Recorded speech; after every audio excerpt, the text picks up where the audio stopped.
This episode of the One Shot Podcast, ladies and gentlemen, as usual, was sponsored by TryHavocEnergy.com. Make sure you guys head on over to TryHavocEnergy.com.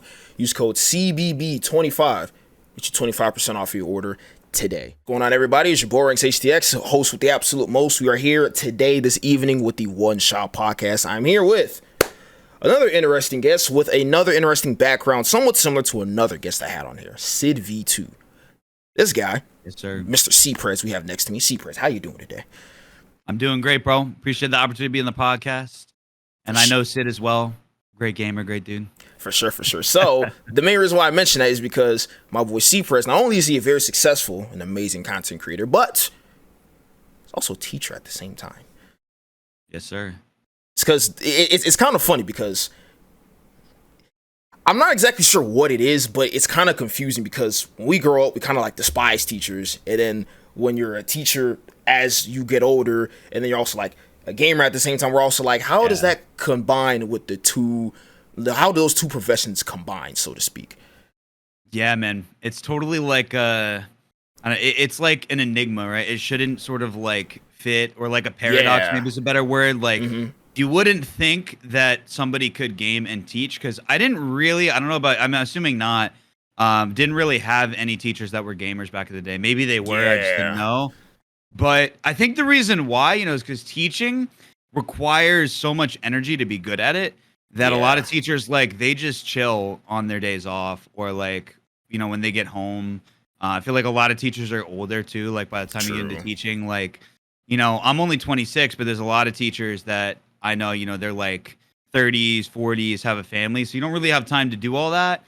So it's definitely like a weird thing, but I kind of want to change the stigma of what it looks like to be a teacher, if that makes sense. So that's not like my life goal, but that's an aspect of it for sure. So yeah. You know what I'm saying? I do want to ask because I know one thing that Sid mentioned, because he kind of incorporates what he does is the sort of skill set with Call of Duty into his classroom at the same time. Because I remember that was the first video I saw from him when he was doing like the 1v1 tournament with his students.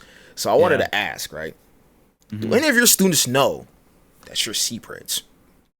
What's funny is they got me literally like the first week. So I started at a new school this year. It's going really well. Like, I love being at the school, but I was at my last school for like the beginning of my whole career. So it's my 5th year teaching, and I started content creation about a year and change ago. Gotcha. And I had been streaming on Twitch or whatever, but I didn't really like make content. So my past students, they kind of just like found out because of like older students. Like in 8th grade, there were some students that I like told about it because they were talking about games, and I was kind of trying to get them bought in with like incentives and stuff into the class. And it kind of like spread to the younger students in the school. So when I then had them in my class, because I taught 7th and 8th grade, when they were in like 5th and 6th, like, word gets around, whatever, they asked me about it, and everybody knew, and it wasn't that big a deal, but some kids would like bring it up all the time in class, and it was like, whatever. Then I went to a new school, so I was like, cool, my secret's safe. Clean slate. Students don't know. I was like, they don't know. But in the back of my head, like, I knew that like going into that school, I'd finished up with my previous school in June. In June and July, I was essentially full-time content. So I was like coming off some of my best months on every platform ever, where it's like, I was thinking, I'm like, there's almost no way that one of them hasn't seen one of my videos, just knowing that like sometimes location, if you're in the same area, like you'll get it pushed to you. Just knowing like what the unique viewership was across TikTok, YouTube, Facebook, I was like, there's definitely I was like, maybe I'm good though, because it's like I'm not wearing a backwards hat while I'm teaching, like I could just fit in. It's like I'm just another average looking dude, like it'll be fine. Literally like the first day of school, like I wish I was lying. I put out a tweet about this too, and like it kind of popped off because people thought it was funny. A student comes up to me, goes, "Hey, mister, I added you on Discord." And this is at recess, right? Like, like I was immediately caught. And they're outside, like, playing football, whatever. Like, when we go up for recess, like, we have, like, I teach in New York City, so it's not like we're up, like, on the roof, whatever. Like, it's a nice scene. I'm tossing the football. Don't even know these kids, right? It's literally, like, the first day of school. Have not met them other than, like, back to school night. I'm like, they won't know, right? Literally the first thing. So I'm like, oh, man, what do I do to throw this kid off my case? Because I'm like, I know that when you're trying to establish credibility as a teacher, it's like you don't want them knowing you're doing that yet. Like maybe a few months in, Yeah. once they know like how everything's gonna go, they're comfortable in your class. It ended up being a good thing because like I think it's led to like a better overall class, honestly. Which you might be surprised because like you would think maybe they'd be like, oh, let's talk about video games the whole class, but they got me literally like the first day. At first, I shook it off. I was like, "Nah, I'm old. I don't know what Discord is." And it's like, I got like a nice and full beard. Like, I sold him on it at first because he's like, "Oh yeah, that dude. Like, you got to be like 50." I'm like, "Yeah, totally. I don't know what Discord is." And then literally like a week or two later, I was teaching a class, and the kids have Chromebooks in class, right? Because we're like whatever. No. And one kid is like in the back looking a little bit like, all right, what's that kid doing type of thing. Like I could tell he's not focused on, we're learning about like, it's like the intro to geography unit. So we're like reading the textbook. We're like, all right, longitude and latitude, right? This dude does not look like he's looking at longitude and latitude. Like I'm looking at his face. I'm like, what's this dude doing? Yeah. All of a sudden he gets up out of his seat. He goes, I knew it was you. And I'm like, what? I'm like what? What did I do? He's like, I've been thinking it was you this whole time. And then he starts showing all the kids around. I'm like, oh no. My goodness. And I'm like, oh, and the whole class is just like, oh my God. And then like everybody starts pulling it up. And I just knew it was like, you can't fight it in that moment, right? Like you can't stop. So like the curiosity is already taking over. So I was just like, yeah, you got me, whatever. And I just like basically set a mental timer of like 5 to 10 minutes until we were even going to do anything because I knew it was over. But the class was almost over. I was like, it happened. And I told my principal because he already knew, like obviously I was very cautious of that going into a new job. Like I put it on my resume, made it very upfront. Like I told him like in person, like we had like a month or so of training, like working on curriculum and stuff. I made sure he knew. Because, you don't want to get taught, like, you're the principal. You don't want to get tossed with a curveball like, yo, did you know you have, like, a TikTok or YouTube working for you? Like I knew that I didn't want to put him in that position. So, obviously, he was aware. All the other teachers were aware. So, like, they thought it was funny. Like, to be fair, it kind of was. Like, but it was like, I didn't really know what to do because I was like, oh, my gosh. Like, I was put in that new situation this year where it's like in the past, my students knew. And I have students that would, like, bring it up. And sometimes it does get weird. I'm not gonna lie. Yeah. But I just do my job while I'm there, and that's it. And no one's gonna have a problem with you. Like the parents aren't gonna have a problem with you, anything like that, if you do your job. So it's like Facts. It does depend a little bit on like I guess what you're streaming. Like I had a few people send me on Twitter. There was like a teacher that got fired recently. I did see that. Yeah. So I was thinking about that, but the reason why I think is like, I'm a family friendly streamer and I do have some friends that swear and stuff, but you just won't catch me lacking on my streams, like swearing or doing like something that could get me in trouble. And it's like, I just know that not only am I representing like my workplace in a sense where it's like some students are watching my streams and they'll come in and tell me that like, hey, I was in your TikTok stream, this and that. Like, I know they're watching. So it's like, I already just want to command myself in a way where it just doesn't give anybody anything they can critique. But obviously it's a lot of pressure. I wouldn't recommend it honestly to a lot of people because it's a lot. Like you'll have kids coming in like, oh, can we play Warzone, this or that? And like any free time you get, kids are gonna come up and bring it up. So I'm just used to it now, having had to balance it for basically like 2 years now balancing that. But ever since I started really like grinding YouTube, like obviously it's just you never know who's gonna see it. So. That's the craziest part about this, man. You don't know who is watching you. You might be just playing the game one day. You're just, maybe you're spraying somebody's body. You're like, all right, I'm a little angry. And then like, kid comes up to you next day and he's like, yo, you were doing this on stream. And you're like, yeah. That's why I rarely do stuff like that anyway, because it's like, I don't want to necessarily like, I know my audience on YouTube, like I know the demographics and I know about like 15-20% of the people that watch me are like 13 to 18. So that's a large demographic that it's like, they're looking for role models, So I try, even outside of teaching, I just try not to do that because I'm just not really like that in general. But if you do get in your feelings, that's the tough thing where it's like, you really got to control it. So. That's good though. That's good though, because Yeah. to keep that in mind, like, because at that age, you're looking for someone to idolize, no matter what. They may start Yeah. swinging in one direction, maybe in a great direction, or maybe they stay on a great path. Who knows? Yeah. And at that point, Yeah. and even still at that age, kids are like sponges. They absorb anything. No, for real. For real. And that's why for me it's like knowing that, I mean, I have a demographic on YouTube and Facebook too that's like also older that watches. So the community is pretty mixed, like the diehard community that's in every stream. But I just know that it's like I want to create a space where everybody can kind of have that place to go where it's like they're not going to be uncomfortable with whatever content's there, and it's a very positive space. And that's like kind of the diehard community that I've had is definitely like it identifies as that. Like you could see that. So that's a good thing, is like it just kind of matches who I am as a person. I don't have to put on like a mask or put up like a facade or something. Yeah. Yeah, exactly. Yeah. Facade is the perfect word, where it's like I don't have to just pretend when I'm teaching or when I'm streaming, which is good. And I think that would be the tough thing. But and people out there that want to be a streamer too, like even if you don't have this whole side thing of, you know, being a teacher, like Sid and I do, or if you have a professional job where you know people would frown upon it, that's difficult. But I think as a streamer, it's important not to put up a facade, because people are gonna see right through that. You know, Exactly. people can see. So, and your content itself should really reflect who you are as a person. Like I tell a lot of dad jokes, so it's in my content, and I think that's important, even if you don't have that whole side hustle going on. So, Yep. yeah, That's good. That's good. That's good. So, I did want to ask, all right, out of any of the students you have in your class, do you know if any of them are either one trying to be content creators, whether it's streaming or maybe it's personal content, personality content, or maybe they're also doing gaming, or do you know of any students in your classes, or have had any, that are actually like solid Call of Duty players? Not the hey, come play me on Call of Duty 80 FOV. Like, no, that's most of them, bro. That's most of them.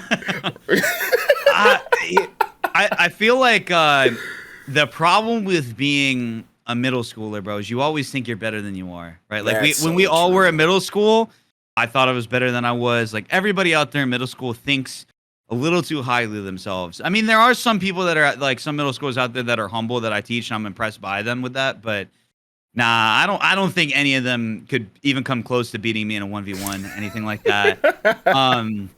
And that's just off what I've seen. Because I've had students in the past that have like at recess or whatever, they'll show me clips, and I'm like, yeah, that's more mid than Giannis's jumper, bro. Come on, like, there's no way.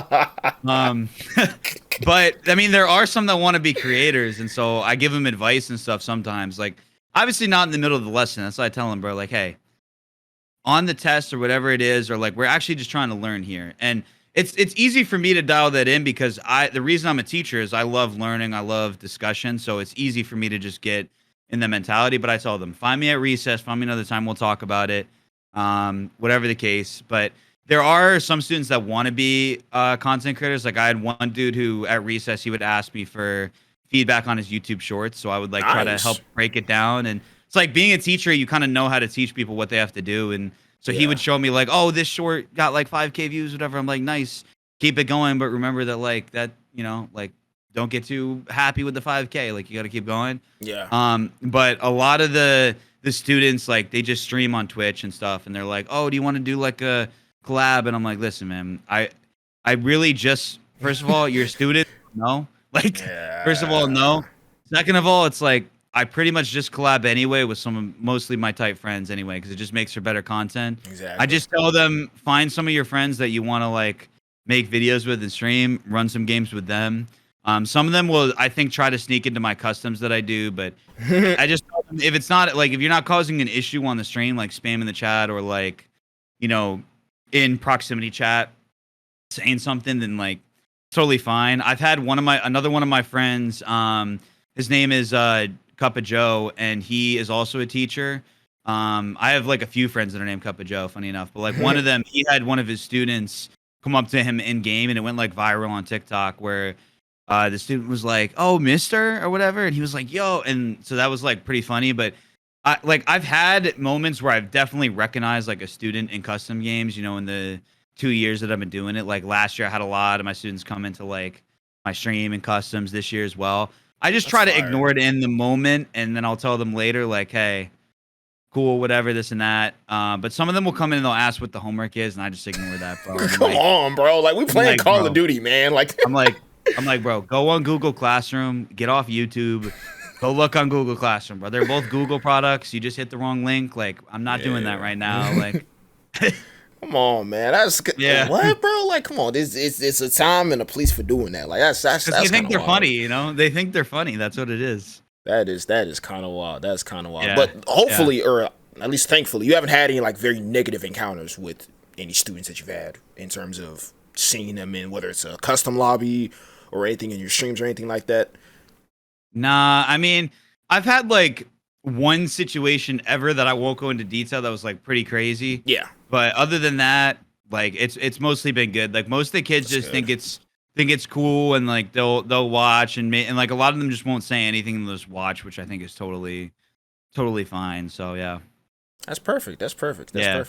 So more a little bit on your journey for content creation, all right? Actually, as a matter of fact, this is a question I usually ask at the start of the podcast, but I'm gonna ask it now. How exactly did you come up with the name CPreds? So it's my first name is Chris, and then it's like a nickname from my last name. And in college, kind of just developed the nickname naturally. Like people are just like, "What up, Preds?" This and that, because it's like my last name shortened. So that's kind of how it came about, and like that's pretty much it. So it's kind of my like username on all socials, and then when I started streaming content creation, I just switched it over there. Got you. It's one of those things where it's like, I've already been called this, you know what I'm saying? People are referring to me as this. Yeah, exactly. So that's pretty much all it is. There's no like illustrious story or anything. I've had some other like social media nicknames that had like more of a story behind it, but I didn't choose those names to do it. So here we are. Yeah, I think it's better for the simpler names, because sometimes when the name's a little too complex, like, you know, this guy, maybe his name is Jerry in real life, but his name's like Rocket Squirrel 65. I'm like, where the hell did you get that from? Random generator on like Call of Duty or something, or like, I don't know. It's like, no. Yeah, so it's like, where's the origination? But if it's like, hey, you know what I'm saying, everybody calls you Preds, they see your name, it's Preds. Yeah. Oh, boom. This is something easy to remember you by. I think it's good for brand recognition ultimately, because people will see your name on TikTok or YouTube or something, and it's easy to remember. I've had that a lot where like I'll just go in somebody random's chat to watch them Warzone, and like now it's harder than ever to go in there without somebody being like, oh, this or that. But it's like sometimes I'm just trying to like have some background noise while I'm like doing work or something, and watch a stream, and like funny because I used to be able to do that like no problem, and that like it's kind of cool to see like, oh, okay, like I have some brand recognition now where I really didn't before. So yeah. Nice. Okay. So in terms of the journey for content creation, or actually, let's take it. Let's dial it a step back in terms of gaming, right? Starting with gaming, because obviously you're an above average player when it comes to Call of Duty, right? I'll take it, bro. You know what I'm saying? Look, I'm gonna be very honest. If you were horrible, you know what I'm saying, we would know. You're not horrible. I'm just gonna say that, all right? I've seen horrible. You know what I'm saying? And then I'm a very forgiving person. I've seen it too, yeah. Sometimes somebody, they may be like, hey man, I'm trying to do this thing with Call of Duty, check out this clip. And I'm like, hey man, you know what I'm saying? Maybe we could do some improvements. Some people I'll be like, hey, look, if you're trash, I would because for me to be better, I have to have been humble to let me know, hey, you are trash. And I'm like, okay. Somebody comes up to you, they're like, yo, I'm trying to start up a Call of Duty channel. It's like, you ever thought about like IRL or something, or like Rocket League, bro? It's like Rocket. That's disrespectful if you're like Rocket League. But yeah, man. I shouldn't even say that. I know some people that did like pro Rocket League, and honestly, like, you know, that's not necessarily an easy game, but maybe we'll say Mario Kart. Like, go do some Mario Kart or something. It's crazy, bro. To be actually like very, very like skillful with Rocket League, bro, you're doing some crazy shit. Like, oh yeah, no, I have a close family friend who I'll go over his house all the time. He would be hours like doing scrims and warming up, and like he was on his college team and stuff. Nice. And I would just hear him raging because like his teammate wouldn't be doing like what needs to do, and like it's so dependent on your teammate. But yeah, so I think your question was like, how'd you start gaming? Yes. So in terms of gaming, actually, if you could think back, this is possible if you're able to. You know what I'm saying? Think back. What was the first game that got you like really into it, like hooked onto gaming, so to speak? Yeah, you know what's funny is my first FPS game was Warzone. So I had never played FPS, and I wasn't really into gaming like after college. The extent of what I did like in college is I would play a little bit of 2K, but honestly, like I had an iPad for classes and I would just play it on there like in my spare time, like if I had passing time where I couldn't do something. But I was so busy in college and towards the end of high school that I didn't do much. In high school, a big game that I was hooked on was Clash of Clans. And I was pretty competitive in that, but I never once thought about content creation. Like that was never a thought in my mind.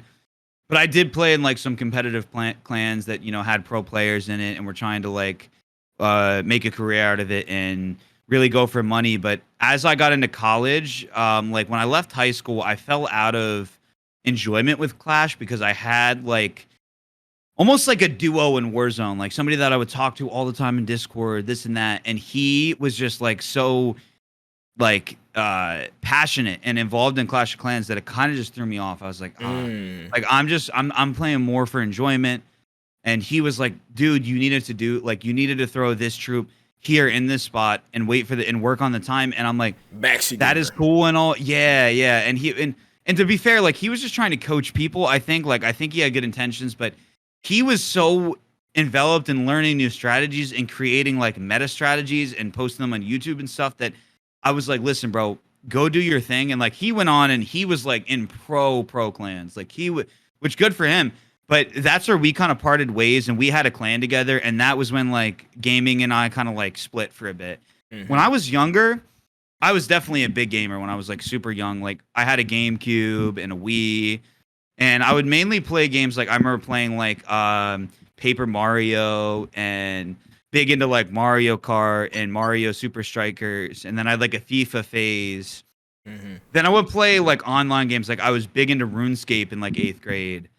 So I've always been a huge gamer, but beginning of high school, I moved and I focused a lot more on like soccer and school and stuff like that. I started trying to like really challenge myself and do like AP classes and stuff like that.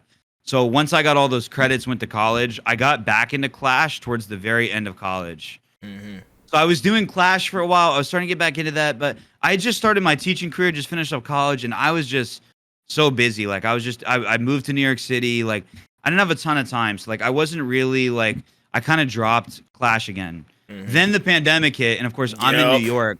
So I'm screwed, right? I'm like, oh my gosh, like my school was open for a little bit longer than some other schools, and then there was a Sunday evening. I remember it was actually right around when Kobe passed away too. So it was like a crazy, like a weird time period because it didn't feel like a real time period, if that makes sense. All this stuff is happening. Like I actually have a Lakers shirt on right now, by the way.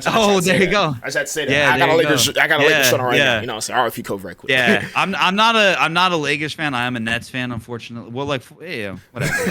Like I've been a Nets fan for whatever. I feel like in the mainstream though, everybody's like that sucks right now. But I like Bridges. Anyway, I'm getting way off task here. You're good, man. That's the point of these. You're good. Yeah. Just trying to imagine a campfire. I'm just roast those marshmallows, guys. I'm telling a story here. And yeah, so that time period did not feel real. So I packed up a lot of my stuff, left my apartment. I've lived in Queens like my whole time in New York City, but I was at like my first apartment, had 3 friends from college, and we were like, all right, COVID's getting kind of scary. One of my friends went back to Arizona. The other one went upstate to his parents' house. And then I went back to my parents' house in New Jersey. And I only packed enough for like a week because, I was prepared to teach on Zoom. So like I had a week off where my school did not know what to do. And I just packed like a few ties and like a few button downs. Cause I'm like, that's all I'm really going to need of them on Zoom. And then like some sweatpants and whatever. And like, would do what everybody did with like the Zoom interviews where it's like you got sweatpants on. And like, I was thinking like, all right, this would be like maybe a nice little like 2-week sort of break maybe, like I don't know, because teaching on Zoom was just so much easier. Like it was harder to actually teach, but it was way more relaxing. You could sleep in right till like 8, like because I get up at like 5 now to get to school with like a 40-minute commute. So I'm like, this would be dope. And then of course everything I thought was gonna happen, not it. So it completely threw off all my plans. And it's around April. You know, I moved back to my parents' house, I think around March 8th, because that's when COVID really got bad in the city. Yeah. Like the end of February, it was bad. Everything was shutting down. And I still haven't caught COVID. I don't know how, but I was definitely like, I could have contracted it at some point. Like, I really don't know. It's crazy to me. Because I was going to say, because it's crazy to me, because the fact that you mentioned that you thought, oh, this is a short period, it's not going to last that long. That was the same thing with me, because I was in college when that happened. It was like second semester, freshman year. I'm like, okay, cool. You know what I'm saying? You know what I'm saying? Spring break, we're like, extra week? I'm like, this is the greatest thing ever. Then they're like, another week. And I'm like, all right, what the hell is going on now? And then we're like, and then they're like, hey, look, so everything's all online. I'm like, wait, what just happened, bro? I'm like, what? I can't imagine being in college during that time, because I had a lot of homies that they were like juniors when I was a senior.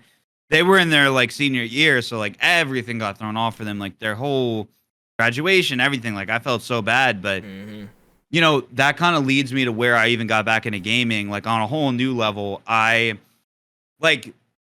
The only sort of like gamer culture I really had an experience was I wasn't really like online with Clash of Clans, so I didn't really experience that.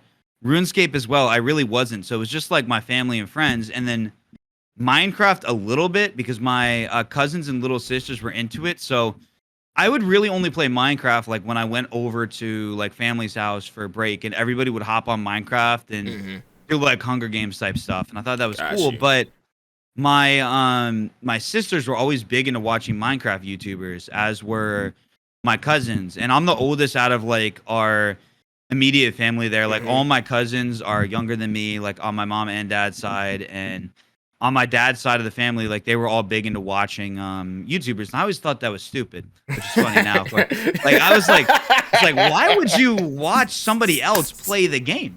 It's like that makes no sense. Yep. But when the pandemic happened, my friend convinced me to get an Xbox, and for a while, like the beginning of April, I just played 2K because I just did it like just something to pass the time, because you know I'm at my parents' house again. I'm teaching during the day, don't have a ton of time. Did you ever play Embark for 2K? Not really. No, I was honestly just playing creative player, and just like I was just playing to have something to play, honestly, just to pass the time. Hell yeah. Yeah, honestly. And then of course Modern Warfare 2019 had come out, you know, that fall. And my roommate had been playing it nonstop, and he was a huge COD fan. So like, I would hear him at like 2 a.m. because our walls were like touching in our first apartment, like screaming like, "Oh no way!" So like that was about my experience with COD. And then I had played 1 or 2 games of Halo and COD, like when I was in middle school, when I went to a friend's house, but not enough to even remember anything. You know? Yeah. That was the only time I'd ever even touched COD. Was at a friend's house for like 1 game, playing like split screen. So I didn't know anything about it, you know, nothing. And my friend from college, like one of my best friends, he was like, "Hey, dude, you gotta get Call of Duty. Like this game Warzone just dropped." I was like, "Dude, I've never played FPS. So I'm gonna be so bad, I'm not gonna enjoy it." And I was thinking that there was no way I would enjoy playing the game.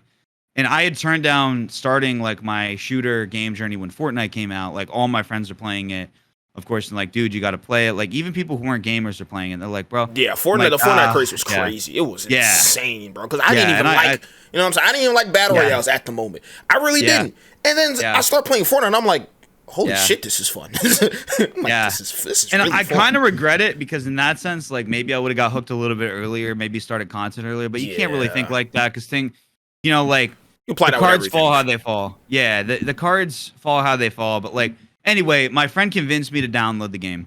So I download the game.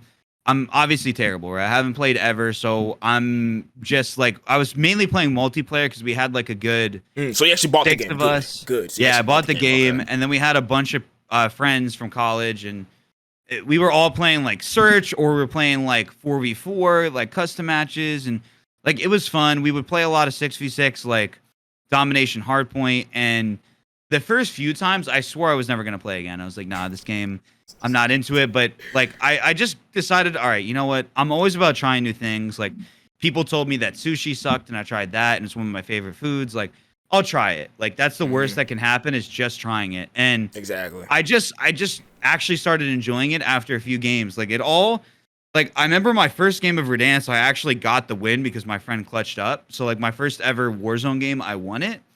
Not because of me, obviously. Like I had no idea what was going on. Yeah, you're just But like, I remember a few games into Verdansk, like getting a kill or so. I was like, okay, like that was kind of satisfying. Like figuring out how to actually do that. 'Cause I hadn't really used a controller like outside of playing 2K when I bought the Xbox, so I didn't really know how to configure it, like anything. And so once I got a few eliminations, I was like, dude, I kind of just want to like I have nothing else to do right now. I kind of just want to get better at it. So I might as started well, you just feel me? dropping in. Yeah. I just dropped into Modern Warfare 2019 and I would just play by myself, solo queue, try to get better. I remember there was one game, like after about a month, there was a game that I got like 30 kills on Shoot House, and I was like, all right, I'm starting to enjoy this. I nice. remember like going on, and then I remember going on to like Reddit and YouTube and looking up how to get more kills, like asking for tips. I was solely like, I wasn't thinking about the content creation. It was like, how do I get better at this? Because for me, like playing basketball is another thing I never really did growing up, but I wanted to learn how to get better at it. So I just like picking up new hobbies and things that I can have that I'm like well-rounded at to like help shape myself. And that's always been like a thing I try to do. Like I got into in college, I was commentating sports for like every athletic team, and I had never done it before, but I just like doing new stuff and throwing myself into it. It's good. Yeah, and so that's kind of just how it started. From there, it slowly built up to the point where, like, in the fall, my friends were like, dude, you've, like, completely transformed your game, this and that. And then... I'm gonna be honest real quick. I'm gonna be honest real quick. I just want to... Sorry to cut you off, but I just want to say, bro, you got good fast. Like, it may have been slow to you, but I don't think you really... Like, holy shit, that was fast, bro. That was fast. Because, bro, I started playing COD, MW2. I played Black Ops 1, MW3, Black Ops 2. Classics, yeah. And I didn't get somewhat decent until the second year of Black Ops 3. So I was trash for like 5 Call of Duty titles. But the thing was, I played a lot. I just sucked. Yeah. I was terrible at it. But that's what it is, You know what I'm man. saying? It's just reps. You know, it's just reps. And like being a teacher, I was like, yo, how do I figure out what the mechanics are here and like figure out what I gotta improve in? So I would just like record clips on my Xbox, watch it back, like, all right. And it just kind of like went from there. That's good though. That's really what I tell people is like, yeah, watch some videos on people who know what they're talking about, because that's the thing is if you don't know, you're not always just gonna figure it out. And that's the thing. Somebody will. So try to figure out what it actually is you got to do, and then see what mistakes you're making. Like that's all it is. So basically, about a year into playing the game, you know, once it rolled around to like March again, this 2021, I was back to teaching in person, and was back in New York in a different apartment with one of the same dudes, and a few of us were like running Warzone all the time, and I was like, I kind of want to play in Warzone tournaments. I was still on console at this time, so I started running Rebirth tournaments with 2 of my friends. One of them, like we're super tight. Like I went to his wedding, and we were homies in college, so we had good chemistry there. And then another one of my homies, like I lived with him at another apartment too, so we had the chemistry going for us. That was pretty much about it though. Like we were not great gamers, but we played in like Z League tournaments and stuff like that. You know, like throw $50 at it. I pretty much convinced them to do it. They didn't really want to do it. We got like second in a Rebirth tournament, and then we lost a lot of the other ones. But I was just simply trying to put myself under pressure to get better. But because you play differently when you're in a tournament, like it's everything's on the line. You're locked in, like you know what I'm saying. You're doing call outs. You're taking because sometimes I always say this as Call of Duty players. Sometimes we make stupid decisions to gain intel. We respawn. Like, okay, now I know what to do now. But sometimes it takes that initial, let me just run in here. Sometimes, not all the time, but sometimes you kind of just run in. You're like, all right, I down. I'm like, okay, he's there. All right, bet I'm coming back. So I'll like know somebody's here. I'll like peek open the door. I may throw like a smoke or stun or something. Then you start attacking it a whole different way. So definitely for sure. Yeah, it's kind of like you know, in any sport really, and that's how I thought about it when playing. Like when you're faced with a particular setup on defense or something, you eventually learn how to run an offense around that. And it's a similar way in COD, where when you see players on a team doing whatever, like you catch one running in the open, you down one, reposition. Don't always go for the thirst, or maybe sometimes you thirst. It depends. And that's the stuff you learn is like, okay, I'm going to thirst in this situation. I get the minimap ping, boom. And that's the stuff I was trying to work on. and of course movement and stuff like that. And then towards the end of Rebirth, like we'll skip ahead a little bit because basically I started streaming for the tournaments. And that's how I got into content creation at first. So 2021 was my first stream, but it was like here and there. It was like only streaming for tournaments. And then it was like really the fall of 2022 and like the summer where I really started streaming. Or like, yeah, the summer of 2021 and the fall of 2021, headed into 2022 was when I really started streaming. And that's when I met one of my good friends, a different Cup of Joe. And we are like, we talk all the time about content, this and that. But like, I think I like rated him on Twitch or something and hit him up and asked him if he wanted to game. And we ended up gaming and it was like it was good vibes or whatever. We both had similar styles of content on our streams and stuff. So we started gaming and we were gaming a lot. He even came in at one point, like, and met my students and stuff. So it was super cool. Some of them had watched him on YouTube. And that's when I met, like T Captain X and, Grumpy Hog, another one of my friends. We were like running all the time. I created a YouTube channel, like after meeting them. Cause like I only had my Twitch really. So I created a YouTube channel. The date I created my current YouTube, I think is January 13th, 2022. Nice. I'll have to like double check my facts there because it's an easy thing to check. Oh yeah, I got it. Okay, so that's the day that it was. And I created my TikTok really like before that, but my first actual edited TikTok was like December 23rd, 2021. So like right when the year was shifting, that's when I went to content creation. The growth's been crazy. So it's been about a year and change, like since I started really doing content creation. Feels like it's been longer, honestly, but it wasn't because it was that year. And then it's basically like I've done it one full school year, which was last school year, and then a half a school year before that in terms of measuring how long I've been doing it. Got into it and just realized like, all right, I want to give a go at this and see if I can do it. And you know, you have a lot of people like my parents are like, I don't think this is a good idea. Like it's probably like you're probably better off just you're doing your career, just keep pushing that. And in my mind, it was like I just always want to do new stuff and push myself to try something out. Life's boring without challenges, you know what I'm saying? It is. And I tell my students this, it's like I've had a lot of failures in life and bounced back, and that's the difference between me and a lot of people. But I've also never not gotten a job I applied for because it's like I'm just a very ambitious person. It's like, and anybody that's in content creation, if you want to be successful, the odds are against you. So reality is you have to think that way. If you don't have that confidence of like, I'm going to get up when I have a bad month, or if there's hate comments, I'm going to jab right back at them or ignore them, one of the two, you're probably not going to succeed in it because I think there's a stat, and I could be wrong on this. Like I'm just pulling this off. Like what I remember like watching a video on this or something. I think something like 1% of channels on YouTube have like 1,000 subscribers or something like that. 1% is crazy. What? Yeah. Wow. But I got to think of how the numbers work there, you know, because there's like billions of accounts on YouTube. So True. I would honestly guess that it's probably smaller than 1%. Like, I don't know, thinking about the statistics there. The point is, like, think about it. So many people have YouTubes because it's just linked to their Gmail account. And millions of people actually consume YouTube on a monthly basis. It's like the biggest platform as far as like as much as there's a lot of talk about TikTok and it overtaking like TikTok. Yeah, TikTok's big, don't get me wrong, but like YouTube is just the place to be. Most people fail on it.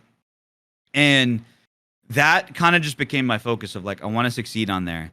So I posted like 2 to 3 shorts sometimes a day. Like not every day, but there was days where I was posting like even like 4 shorts. Nice. Because I was just trying to post as much as possible to like see what worked for me and just refine my skills. Because it's all about reps. Like one thing I do in my free time a lot is I like to shoot 3-pointers, and that's all form and reps. And it's the same thing with content creation. Like you got to hit a few in a row before you really feel the rhythm going. Like sometimes it could be the same for content creation. And literally for months, nothing happened to my YouTube channel. Like I would gain a few subscribers so I created my channel in January. I'm trying to think here.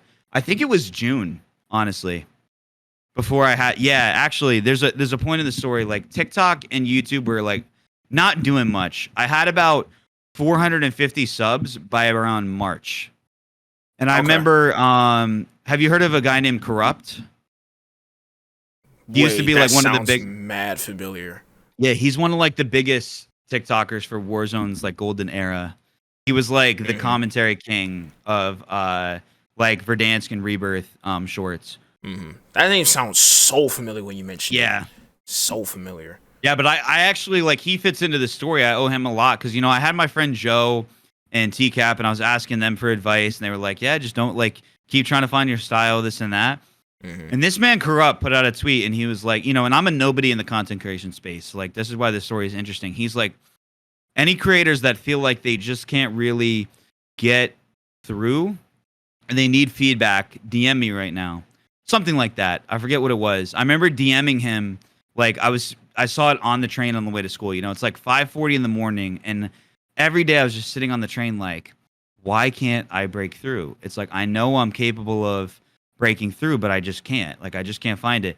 He was like, hey man, I watched like one of your shorts, whatever. I just want to know before I give you feedback, just know that like I'm gonna be very critical if you want my feedback because I don't got a lot of time to give, but like I see you have potential. I'll help you out. And that message, like definitely. Obviously, you see someone who's had so much success on TikTok and they message you that, you're like, dang, okay, this guy said I have potential, this and that.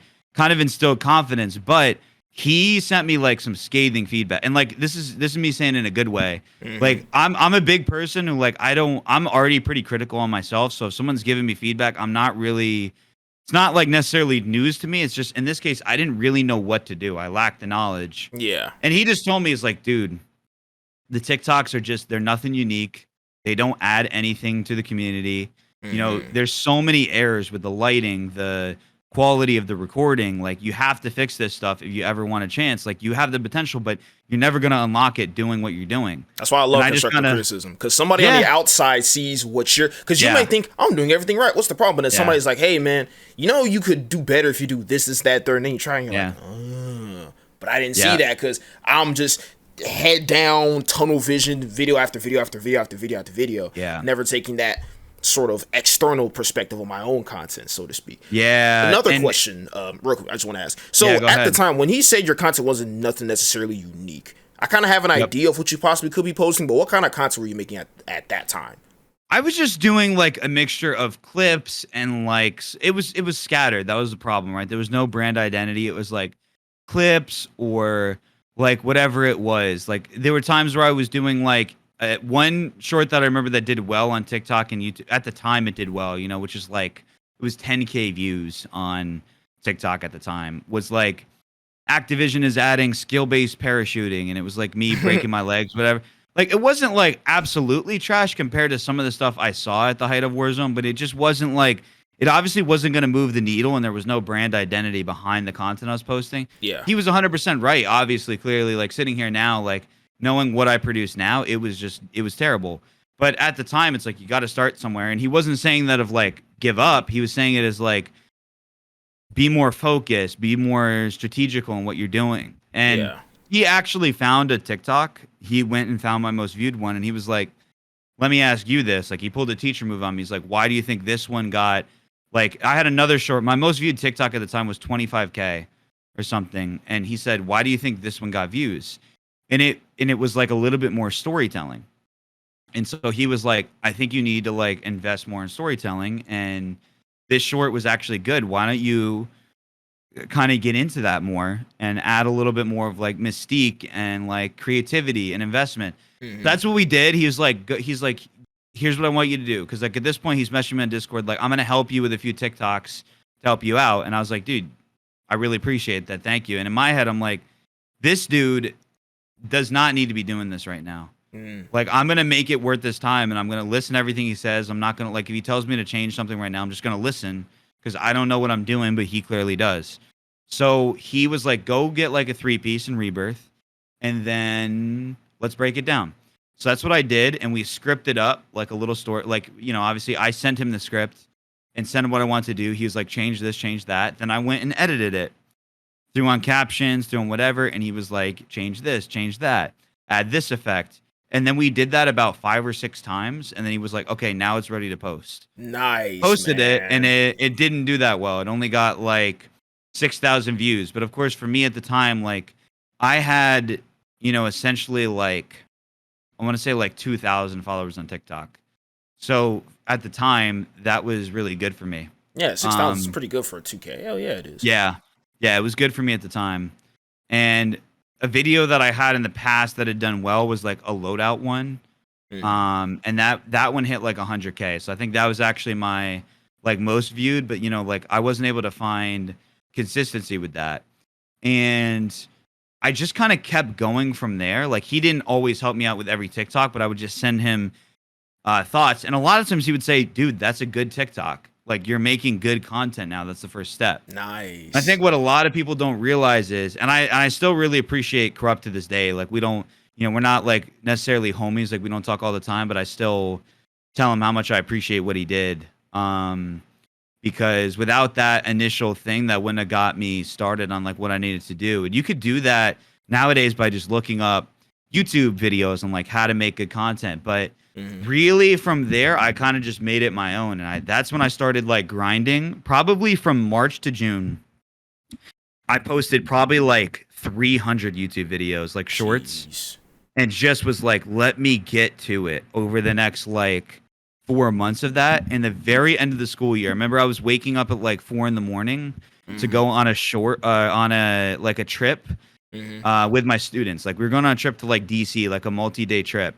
On that trip, I will never forget waking up one morning, like, 6 a.m., like we're about to go to like a museum in DC, and seeing that somehow I gained 400 subs overnight. And I was like, what just happened? Like, I was at like 400 subscribers before that or something. And I was like, what's going on? And I had been like streaming on YouTube to no success, right? So I'm like, I was so tired because the school year was about to end and I had been grinding 2 jobs and like streaming and doing all this. And one short that I had posted had blown up. And right now it only has like 350,000 views. Like it hasn't really got views since then. Yeah. But overnight it got like 100K views. Wow. And it went on that week to like max out at 350K. And it stayed where it's at.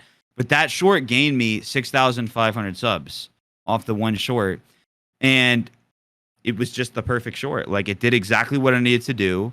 It was a Rebirth Island gas play, and that's what really broke down, correct?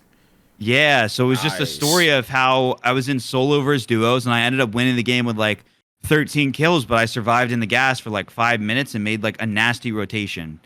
I put it on like every social media, and it ended up getting like, I think 300K on TikTok as well. So it gained me a lot of followers on TikTok. Those are the best videos when they do good on every platform. Like that's how you know you hit the video, man. Yeah. And I kind of just followed that formula, right? I did end game plays with storytelling and like my usual humor. And I tried to just get better at throwing my personality into it. I remember talking to some other creators at the time that were just like, keep it going, bro. Like I'm genuinely enjoying seeing the progress. Like, one of my friends, Shady, was like, dude, the stories are getting so much better.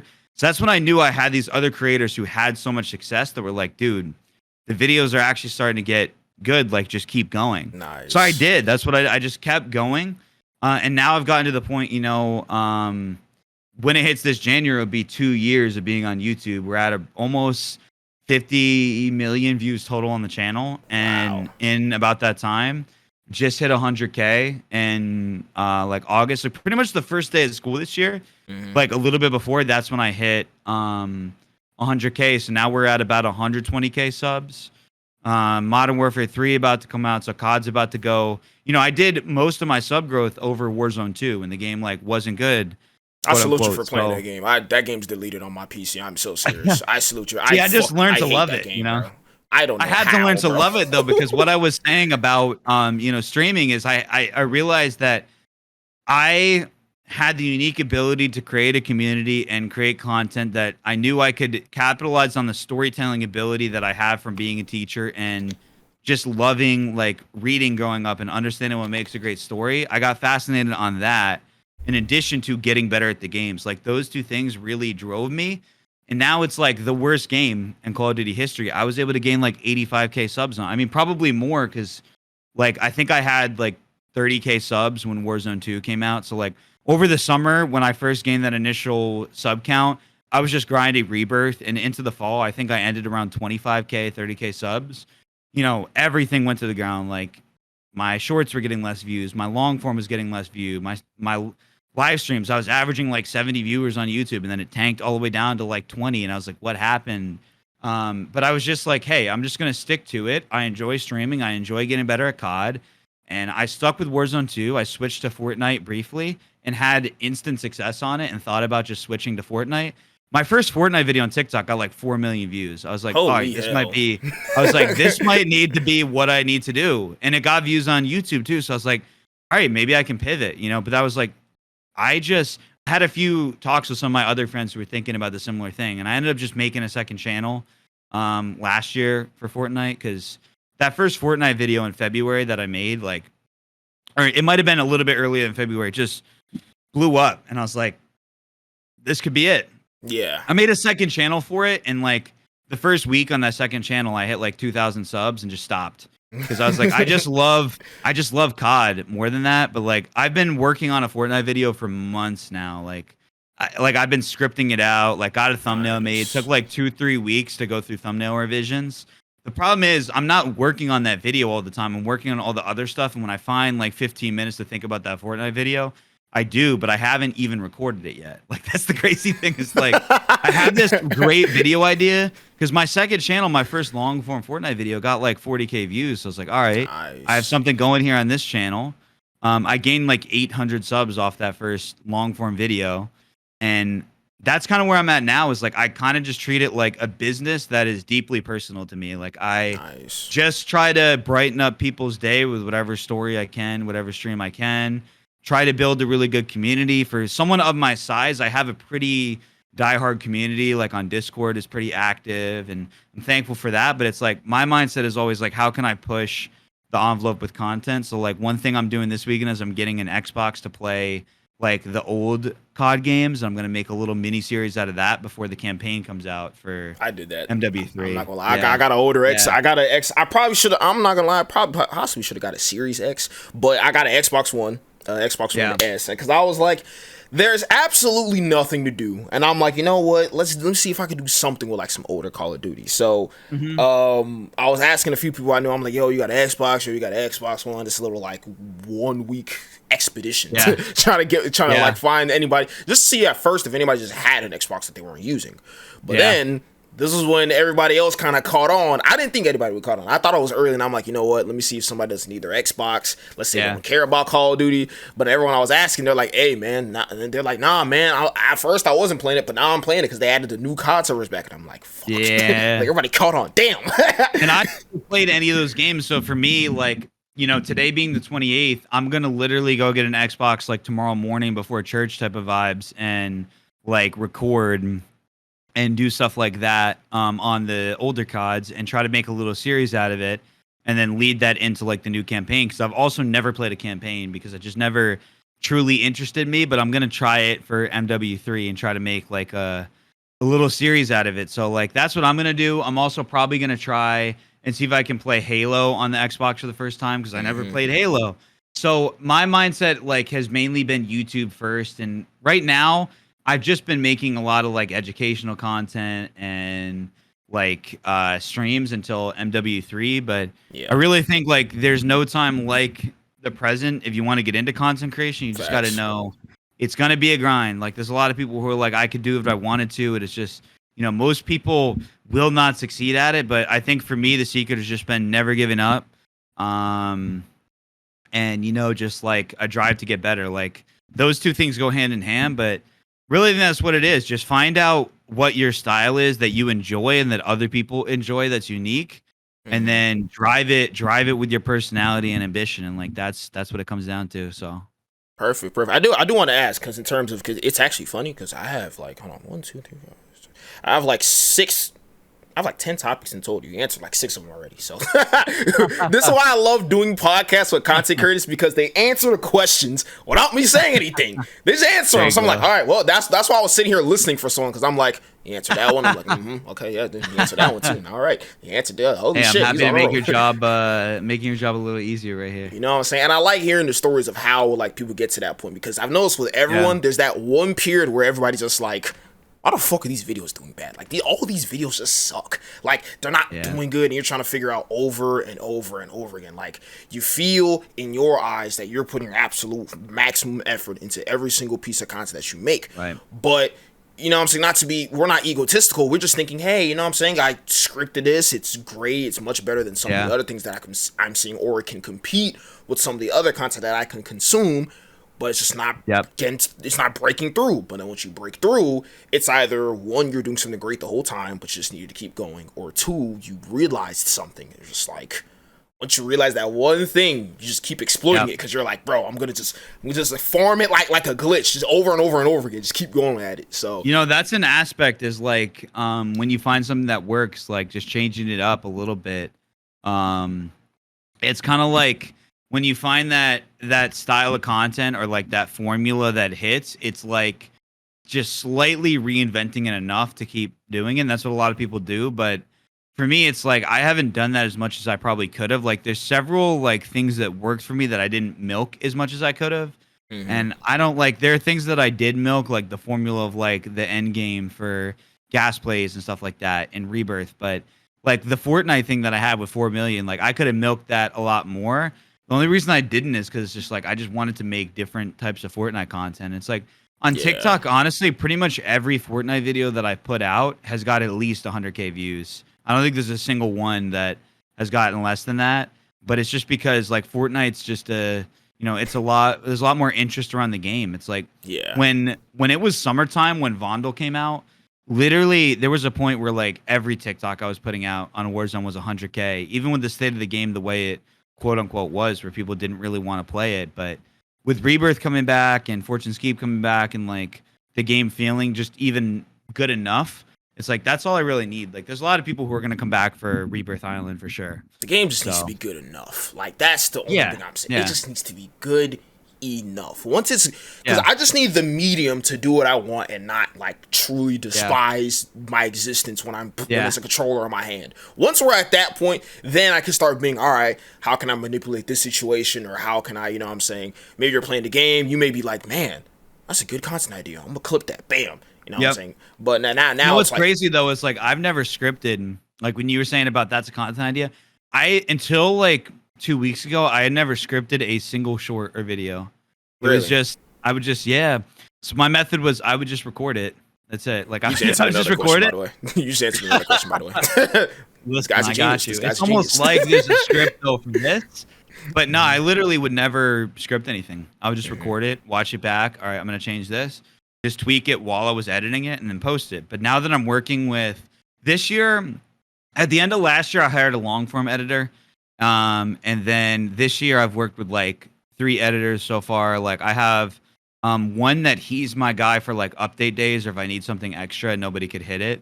And he edits for a few other people, so he's kind of busy, so I have to hit him at the right time.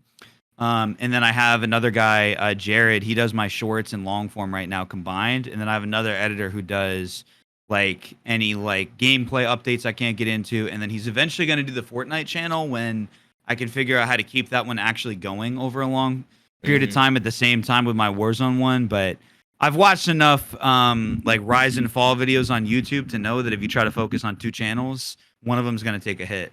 So it's like, that's why I know a lot of YouTubers, like their channel has literally died from them trying to take on another channel. So I'm trying to just focus.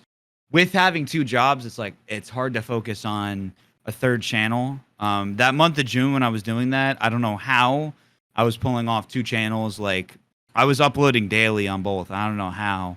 But it was just like, I couldn't keep going like that with no sleep. So I had to stop. But yeah, that's the thing, is right now I started scripting just because it's easier for my editor and I to get the product we want. Because otherwise, like, the amount of revisions that I'm sending back to him, and he's in South African time. So it's just like, it'll be like 2 a.m. for him, you know, and it's like, I'm getting home from work and he's trying to go to sleep. And I've just come off a 12-hour day, just been on the subway for like 40 minutes. And I'm like, bro, I just need to just sit here for a second. And he's like, yeah, it's 2 a.m. I'm like, all right, I got you. So scripting helps us get out of that, but he's done a really good job feeling what the style is. And, you know, he goes into the analytics sometimes with me. Like, we've hopped on Discord calls, like looking at the analytics of why a video hasn't done well. we had a video that I scripted out this past week that I think we posted Wednesday or Thursday. It might have been, actually, no, I think it was like Monday, Tuesday, because I didn't stream much this week. It was a long week for me, but I remember we hopped on a Discord call and we were like debating what edits to make. Like he's like, I think we make a cut here, and I'm like, no, I think we cut from the beginning to cut down the time, or because we have a TikTok version usually, a YouTube version, and we're like debating what to cut based on what makes the story better. Wait, when you say TikTok and YouTube version, we're talking creativity program, right? Because it has to be over a minute, and then there's a version that got you. I do the same. I've been thing. I've been in the creativity. I was one of the first people to jump in that program. I jumped in that program. I think it was probably like February, like right. I jumped in the program right at the new year of last year. So I've been in the program, I think, since like December or so of last year, like right before the year changed to 2023. So like I remember putting out a tweet like, oh, I just got this offer to the creativity program, just accepted it. Most people were like, don't do that. And then I posted my analytics from a video that hit like 300K, and everybody was like, what? I was like, yeah, bro, it made me like 275. Like, you guys got to get in here. Like, the TikTok creativity program, it allows me to pay editors now. It's beautiful. Like, it's beautiful. Simply put, like it, and TikTok's a whole different beast right now with Warzone content. Like, it's down around the board. So for me, I'm actually spending the weekend trying to come up with some other stuff I can post on there to kind of like, because TikTok, it's just different. Like YouTube and Facebook, pretty much anything I post short from on there is going to do decent, because the audience on there just likes watching my stuff, because that's like they've subscribed and followed because they want to see more of it. TikTok, a lot of your stuff is for you page. So it's like, if it's not a video that's just going to hit a broader audience, it's not going to get a ton of views. So, but it's kind of a good strategy to try and figure out every single time, how can this video expand beyond somebody who watches just Call of Duty, for example. Yeah. You have to do that, I think, more so with TikTok, where YouTube, your video can get pushed out. Like, I have a video that on Modern Warfare 3, actually, the first beta weekend, I got a PS5 to play it and posted the video, and it did like okay. You know, like it got 50K on YouTube Shorts within 48 hours, and it got like 80K on TikTok. And I was like, all right, that's okay. Well, I was hoping for more, but like, that's fine. And now I'm checking on Facebook and YouTube recently, and that video is just like, it's at, I think, like 450K as of today on Shorts, and nice. On Facebook, I think it's at like 250K. Those platforms, if you post a video that like is good and you have an audience, you're almost guaranteed at some point for that video to do well. Whereas TikTok, it's like, it's more or less within the first few days as to whether it's going to pan out. I've had videos that like get, like I had a video I posted like, not this week that we're in, but the week before, last week, that got like 450K on TikTok, and it started out the first day with like 20K. So like it can happen where it gets pushed out late, but yeah. I just try to make the best video I can and not get too bogged down in the analytics. Like, I'm just like, all right, what's a video? Like, I sit down every week and I write out all the video ideas I want to do and plan them out based on the updates of the game, whatever, chart out what I want to post every day. And then I go from there. So to my thumbnail editor, I send him everything that I'm trying to do. And then he'll make the thumbnails in advance. And that's pretty much it. Nice. That's pretty much all I do. Is kind of like schedule them out. And then you just go from there, man. You just like, all right, I'm going to do this today. I'm going to do that. But I think it's all just about like trying to make good content, check the analytics after, and then plan for what you want to do in the future. So. Got you. Solid strategy. I will say, and like I said, you already answered 2 more questions. So I already answered 2 more questions I had. So I'm just trying to answer as many of your questions by the end as I can, to be honest with you. I have a slight feeling, you know what I'm saying, he hacked into my computer. He's looking at it right now. He got 2 monitors, you know what I'm saying? He's looking at the other monitor. He got every Bro, I got wall hacks, dude. I can see right there. He sees it. Dude, I can't tell you how many comments like I'll see on a video. Like, say for example, I know a great example of this was Capture one time. Like, I love, like, Capture is mad entertaining to watch in terms of his streams. I was watching one of his videos one time. Somebody's like, anybody knows how he keeps looking to the right at the other monitor? And I'm like, have you guys ever played Call of Duty before? Have any of y'all played Call of Duty before?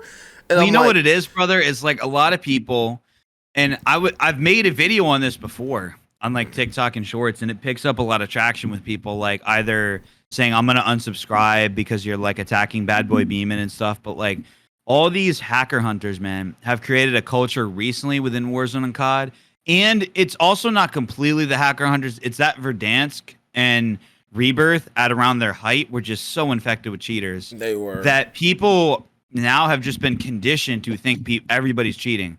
And I can't necessarily, and I can't necessarily hate some people for it, like people who truly they don't know, and for them it's like they don't play the game that much and they think that. But like there's some people who it's like, man, you just got to think those people, like the only way that you can possibly say that all these people are cheating and getting away with it in Call of Duty is if Activision's in on it. And I just don't like, there's no way that it's advantageous for a mega corporation to protect a streamer like Capture, right?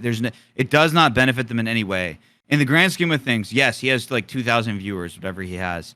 That is minuscule when it comes to like Activision.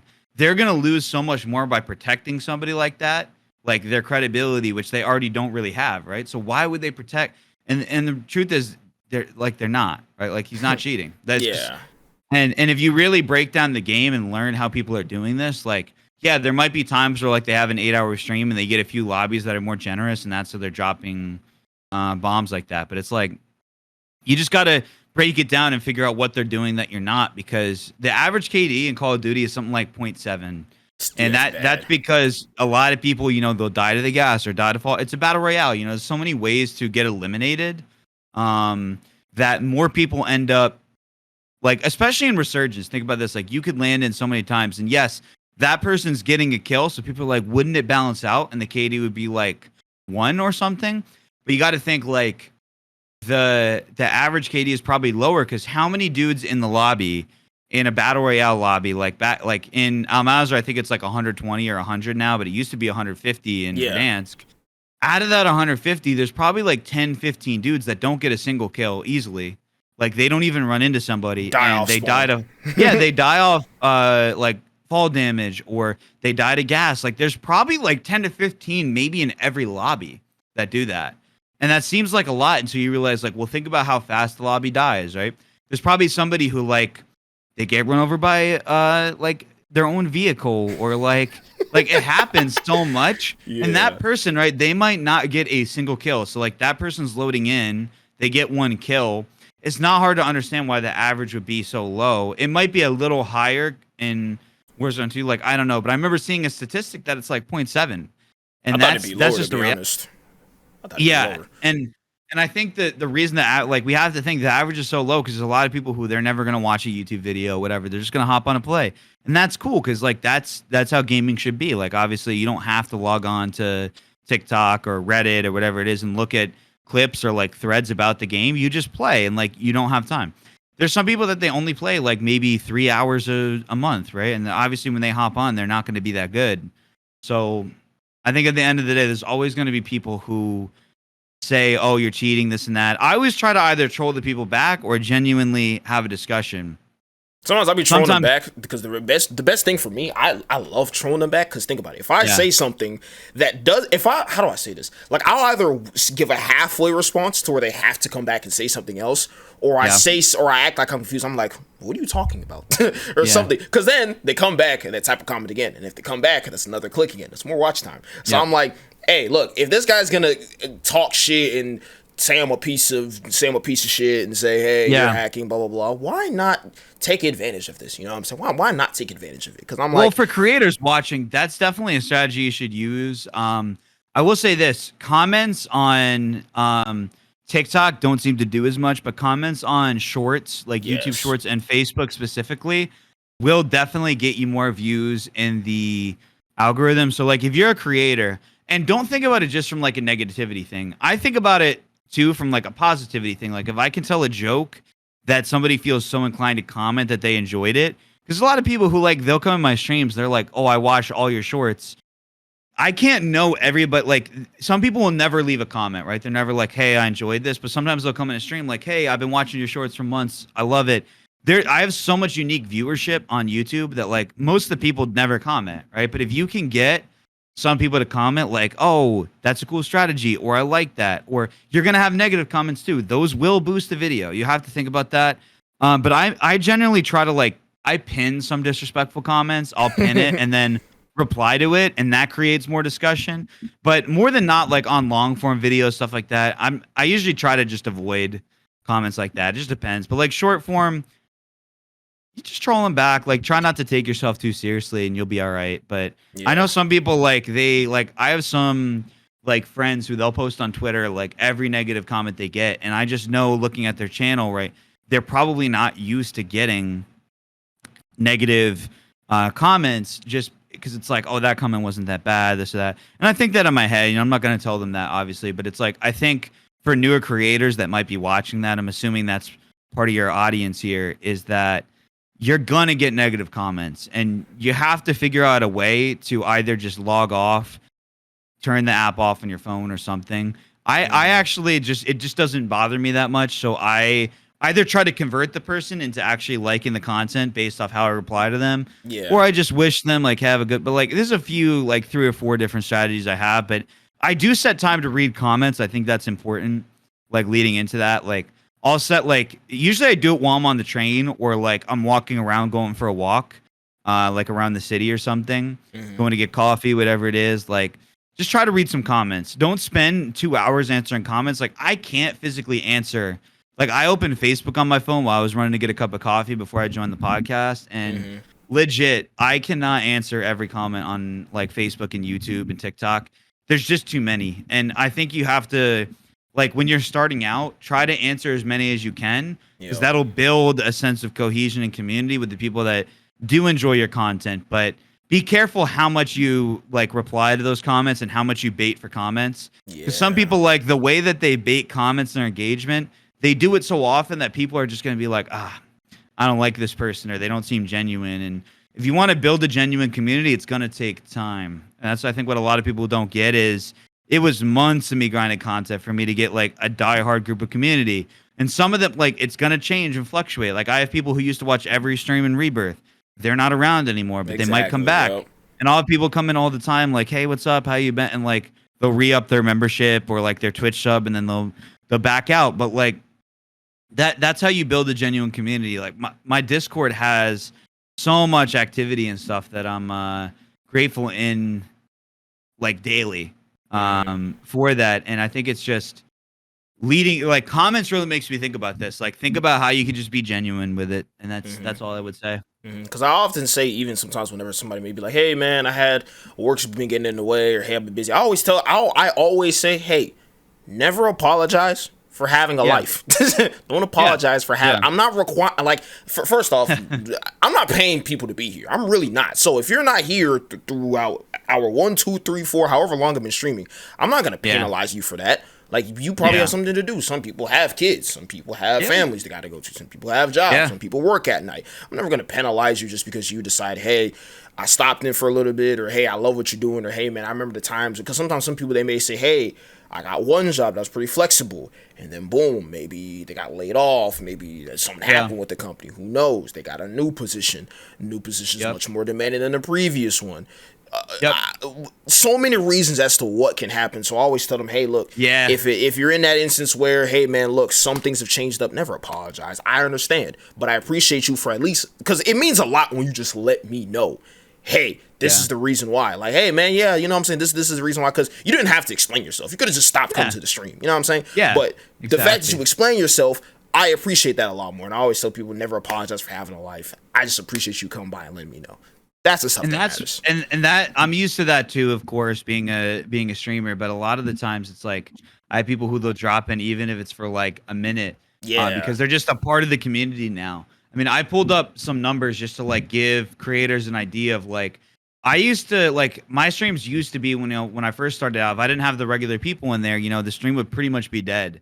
But it's like when I look at how many subs I've gained just from live streams, I've gained just this month 400 subs from live stream only. So like these people that are only subbing while they're in the live stream, like they're clicking the button while they're watching the stream.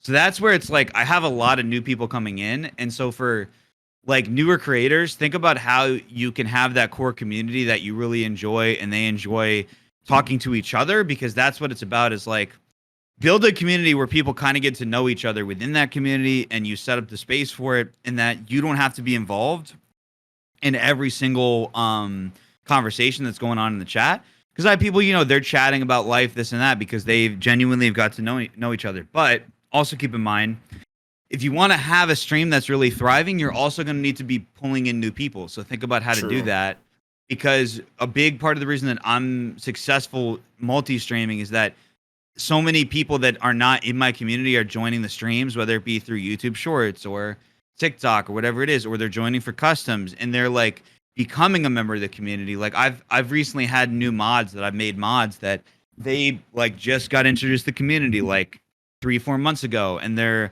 a great additions to the community, but they never would have found the stream if I wasn't making content every day, if I wasn't trying to really I try to make my streams themed as much as possible so people know what they're getting. And like that's a lot of stuff. People think that community is just gonna breed itself by going live, and there's it's not anymore. Like you got to be creating content on the side. Have a Discord where you actually engage with it. Don't just create a Discord and then you don't type in there. I know even some big streamers who you'd be surprised that they type in their Discords and people are like, what? And it's like, yeah, because community is important. Like it's what the stream's about. And then the third thing as well is as you collab with friends and other streamers, that's also going to build a sense of community. So be careful about, who you run games with. That's a big part of the reason that I don't just run games with anybody. I have one of my good friends, Sammy, we were just doing customs, and our other friend Rabizi joined in, and we run games a lot. So it's there's cross community within those streams. You'll have somebody from somebody else's chat. He starts by your chat. Yeah. Or a great example is my boy Snuffle. Shout out to Snuffle. I don't know if you listen to this, but I need you to know that I'm shouting you out, all right? Because for my boy Dab, he's a mod for Dab's chat. He's a mod in Manny's chat. And he's a mod in my chat. So if we're all three streaming and we're all playing, he'll go from that chat to that chat. He'll be like, hey, I'm gonna be right back. I'm gonna go to Manny's chat. He goes to Manny's chat. He'll be like, hey, I'm gonna be right back. I'm gonna go to Dab's chat. He'll be like, hey, I'm gonna be right back. I'm gonna go to Ranks' chat. And I'm like, you know what I'm saying? That those communities intertwine. Some people from my streams go to other people's streams that I play with that are on Team Havoc as well. So that's an amazing thing. You know what I'm saying? It's super fun. And being that I'm one of the bigger YouTube streamers for Warzone, because there's just not a lot of Warzone streamers, and two other YouTube streamers who I'm friends with are T-Captain X and Cup of Joe that I was mentioning earlier. We have a lot of inner community there, where if there's drama or something happens, it spreads within the communities, which can be you could think, oh, that would be a bad thing, but I think it's kind of cool because there's I have quite a few mods that are mods in either all three of the streams, or they're mods in Joe's stream and my stream and then in T-Cap's stream. So knowing those guys so well, it's kind of funny because it's just there's a lot of I have mods who were modding for TCAP and they watch my stream because I'm on YouTube or he rated me or something, or we were playing games and they asked to be a mod in mine, and I'm like, hey, just make sure it's okay. It's cool to see the community inner growth, because there's people that are mainly only in one, but there's a lot of people who they either just watch and lurk in all three. And it's somebody the other day called us the trifecta or something, one of the mods, and I thought it was funny because it's that's fire. On YouTube, it's such a small streaming community. Twitch, where there's so many streamers, there's just not that many streamers on. When I say that, there's obviously a lot of people that stream on YouTube, but I feel Twitch, not only, I think there's 7 million per month that stream on Twitch. YouTube, there's less people that stream, but there's less of a community ability. So when there is community on YouTube, it's funny. Now I have people that are coming from other streamers and they're like, oh, you should play with this guy. So it's it's cool to see that intermingling of communities, for sure. It's the most beautiful part about it, man. It's the most beautiful part about it, for sure. Okay, I got one more question. All right, it's a Warzone related question. All right, because look. So look, we loved Warzone 1. We loved it a lot. I would ask this for Warzone 2, but I have like 2 days played, sadly. But I played so much Warzone 1, and just the fact that I played so little of the next one, it's crazy. But yeah. I usually ask this question, but since you had said you didn't play as many of the previous Call of Duty titles, now I sort of have a spin-off on this question. Okay. Top 3 Warzone metas from the first Warzone. Ooh. So I'm going to really answer this question based on the time period of Warzone and what the feeling was. Mm-hmm. I think I got to go number 1 is the Growl meta. The The reason I go Grau is I feel like the game was still so unknown to so many people. Yeah. That there was like this pandemic-y, like, oh, this will fill the void type of feeling. And for me, like Warzone was still so new that everybody was still so hyped to get a win. That's why I'm gonna go Grau meta. Now, everybody was annoyed at the Grau when it was there, but like think about the weapon. Clean iron sights, no recoil, like everything about that time period of Warzone, I think that was like season 2 or something like that, or season 3. I forget because I think I started in season 2 of Call of Duty, and then I really started Warzone in season 3 because it had just switched over to season 3 when I started playing COD. And I'm gonna have to go Grau meta because it was cool seeing like that was my first experience with like any sort of like weapon really being good in COD because I was just using the M4 and HDR, and then now the Grau is meta. But I think second meta that I have to go with is the first meta that I started playing Warzone was the thermal HDR and AX50. And I know it's going to be a hot take, but I'm going to have to go with just like sniping overall. So like you can mix the Car 98 into that. So maybe we'll say like just sniping. But I really liked in the beginning of Warzone how there was like, I know it's going to sound weird, but there was almost like a tactical aspect of sniping that we don't really have. Where it was like, okay, everybody find a different position. Thermal, they have cold-blooded, which was that perk that like everybody stopped using after like the original Verdansk Warzone. Like cold-blooded fell so out of use. Yeah. And people started using like other perks. Like, you know, obviously double time and EOD were the main ones in Verdansk and the beginning of Rebirth. So I'm going to say that meta of Verdansk was like really interesting to me personally. So we'll say Grau and then like HDR sniping at the beginning. Because you do have a point when you say, I just want to say real quick, you do have a point when you say sniping became less tactical because from a Rebirth perspective, there's no tacticalness when it comes to the way people snipe on there. And don't get me wrong, I love quick scoping. You know, like I love quick scoping. It's so much fun, and I love that it's back in MWIII. I think people forget how much that plays in like, you know, I didn't experience the Call of Duty culture that everybody did with quick scoping, but I look back on it and I see the appeal, and I think in Rebirth it was there, and now that it's not, right, that is why a lot of people left the game, in my opinion, is because sniping was just almost pointless, just in general, even tactical sniping, right? Because the whole point of tactical sniping is you get that one-shot headshot, maybe one of your teammates is pushing up and you're helping him by getting that headshot, that's not there. There's a lot of people who enjoy that and quickscoping. So both like pools of community lost the appeal, right, of Warzone. And so that's why I say that. Like, it's top of mind. So when you say top metas out of the top 4, that has to be a meta for me because it was like the identity of Warzone 1. Yeah. But the third meta, I think a lot of people would maybe put this number 1. I'm going to go FFAR for sure. Dude, I didn't get to use that meta, man. I'm mad, bro. I didn't get to use it. Damn. That was like the height of my interest in Warzone. When I say the height, it means like I wasn't creating content at the time. So I was hopping on Warzone after work every day, just addicted to Rebirth Island. And that was like still when Rebirth was pretty fresh, obviously, because I think it was like season 2 or 3 of Cold War. And I was on console, man. And I was like dropping 15, 16 kills a game, 80 FOV with that thing. That was when I was playing tournaments on Rebirth. It was with the FFAR. And I'm not going to put this as a separate meta, but throw all of like season 2, the beginning of season 2 and season 3 when you had the movement Mac 10 and those two weapons, I would drop in all the time with the Mac 10 and the FFAR, and that was like one of my favorite metas for sure. Beautiful combo. So we'll say beginning of Cold War, because I think about it like the stages of Warzone 1 and what made it so successful. The game was obviously immensely popular when it came out. A lot of people were switching from Fortnite over to Warzone or CSGO, whatever they're playing, right? Everybody was switching to Warzone. It held popularity, I feel like, into the summer, and then it started to dip a little bit. Coming into the fall, it regained some hype with Cold War. Cold War initially kind of flopped with the Warzone integration, and then it hit like sort of this new peak when all the Cold War weapons were fun and Rebirth came out. So I think about the beginning of Rebirth and the beginning of Verdansk as two of my favorite time periods. But I actually, for my like 4th favorite, I'm probably going to have to go with, I'm going to have to say like the beginning of Vanguard with the MP40 is my 4th. And I think about it once again like a time period. I don't think the Vanguard Rebirth was as beautiful, like the greenish color. I didn't like as much. But I liked using the MP40 and the Car 98. That was a beautiful combo, bro. It was beautiful. I'm so mad they nerfed it. Like they nerfed it to the ground. Just I mean, granted there was the I think if I'm not mistaken, it was what the longer I think it was called the 317 barrel, I think.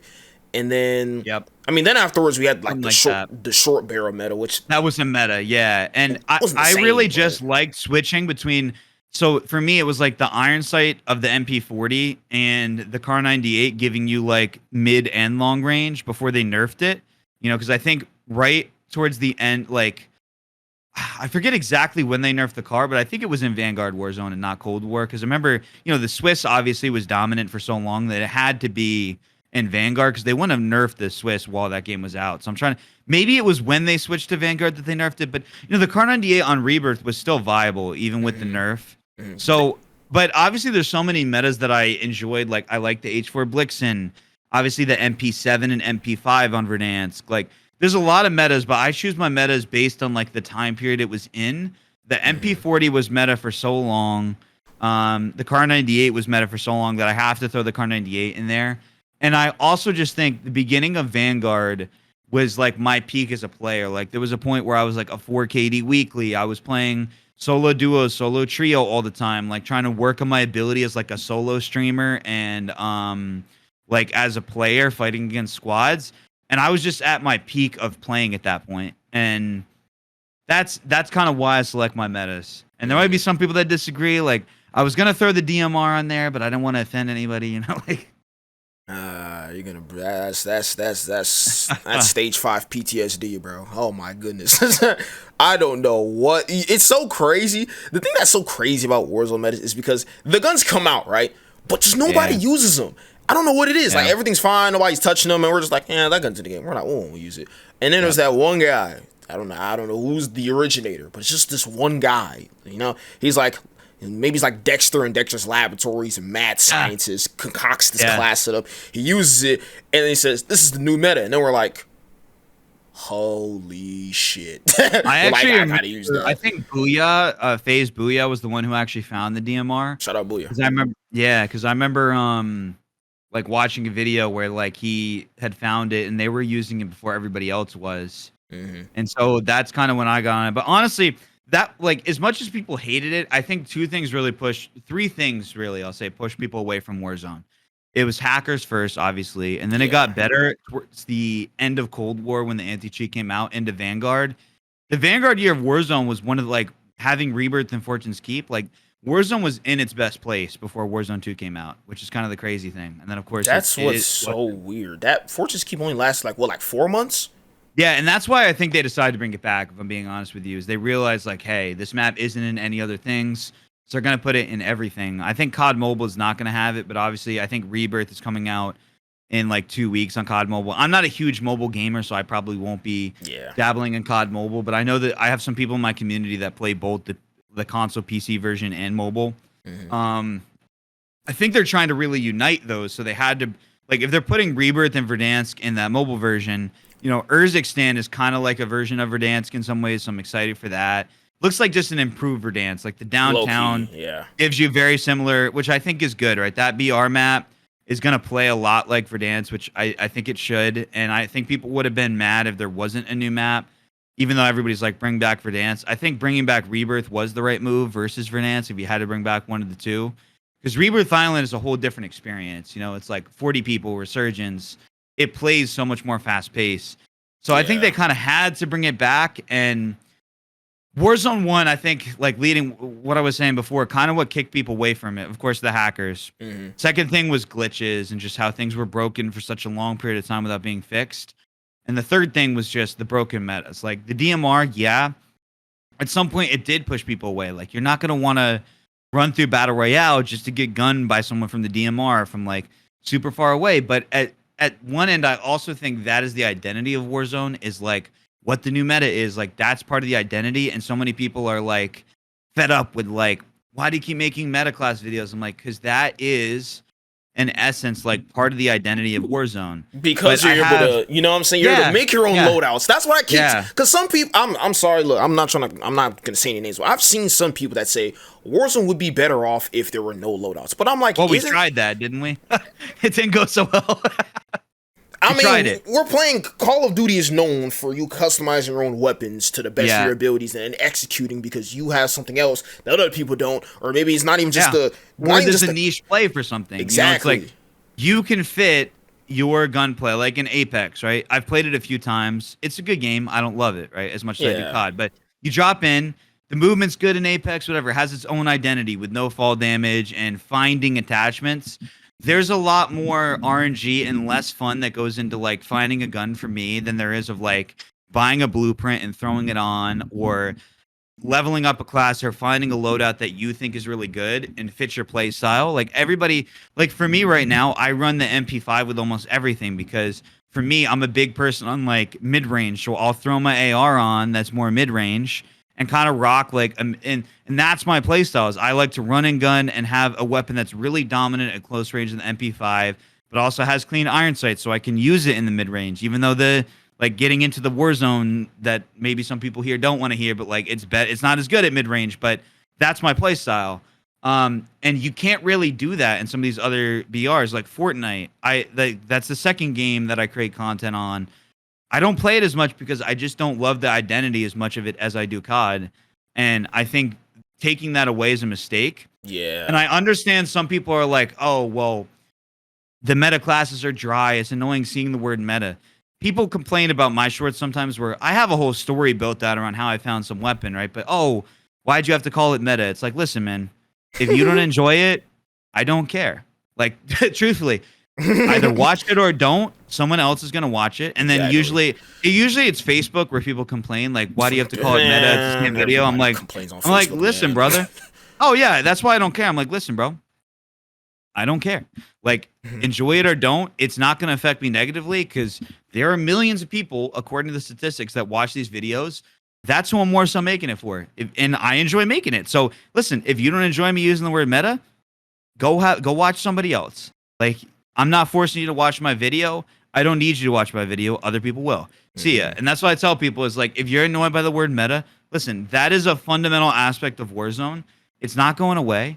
And just give it a rest, bro. Because keep in mind, bro, the one thing to really put in perspective, bro, if people think that Warzone would be better off without metas, there's a reason why the totally normal Rebirth playlist exists. They said, you guys love your loadout so much, get it right off the rip. Here, take it. And guess what? Why do you think people love Lockdown and Plunder, right? It's because you drop in with your loadout. Some people would rather just play with their loadout and just play, right? Like they don't want to necessarily have to worry about the strategy of the BR and thinking.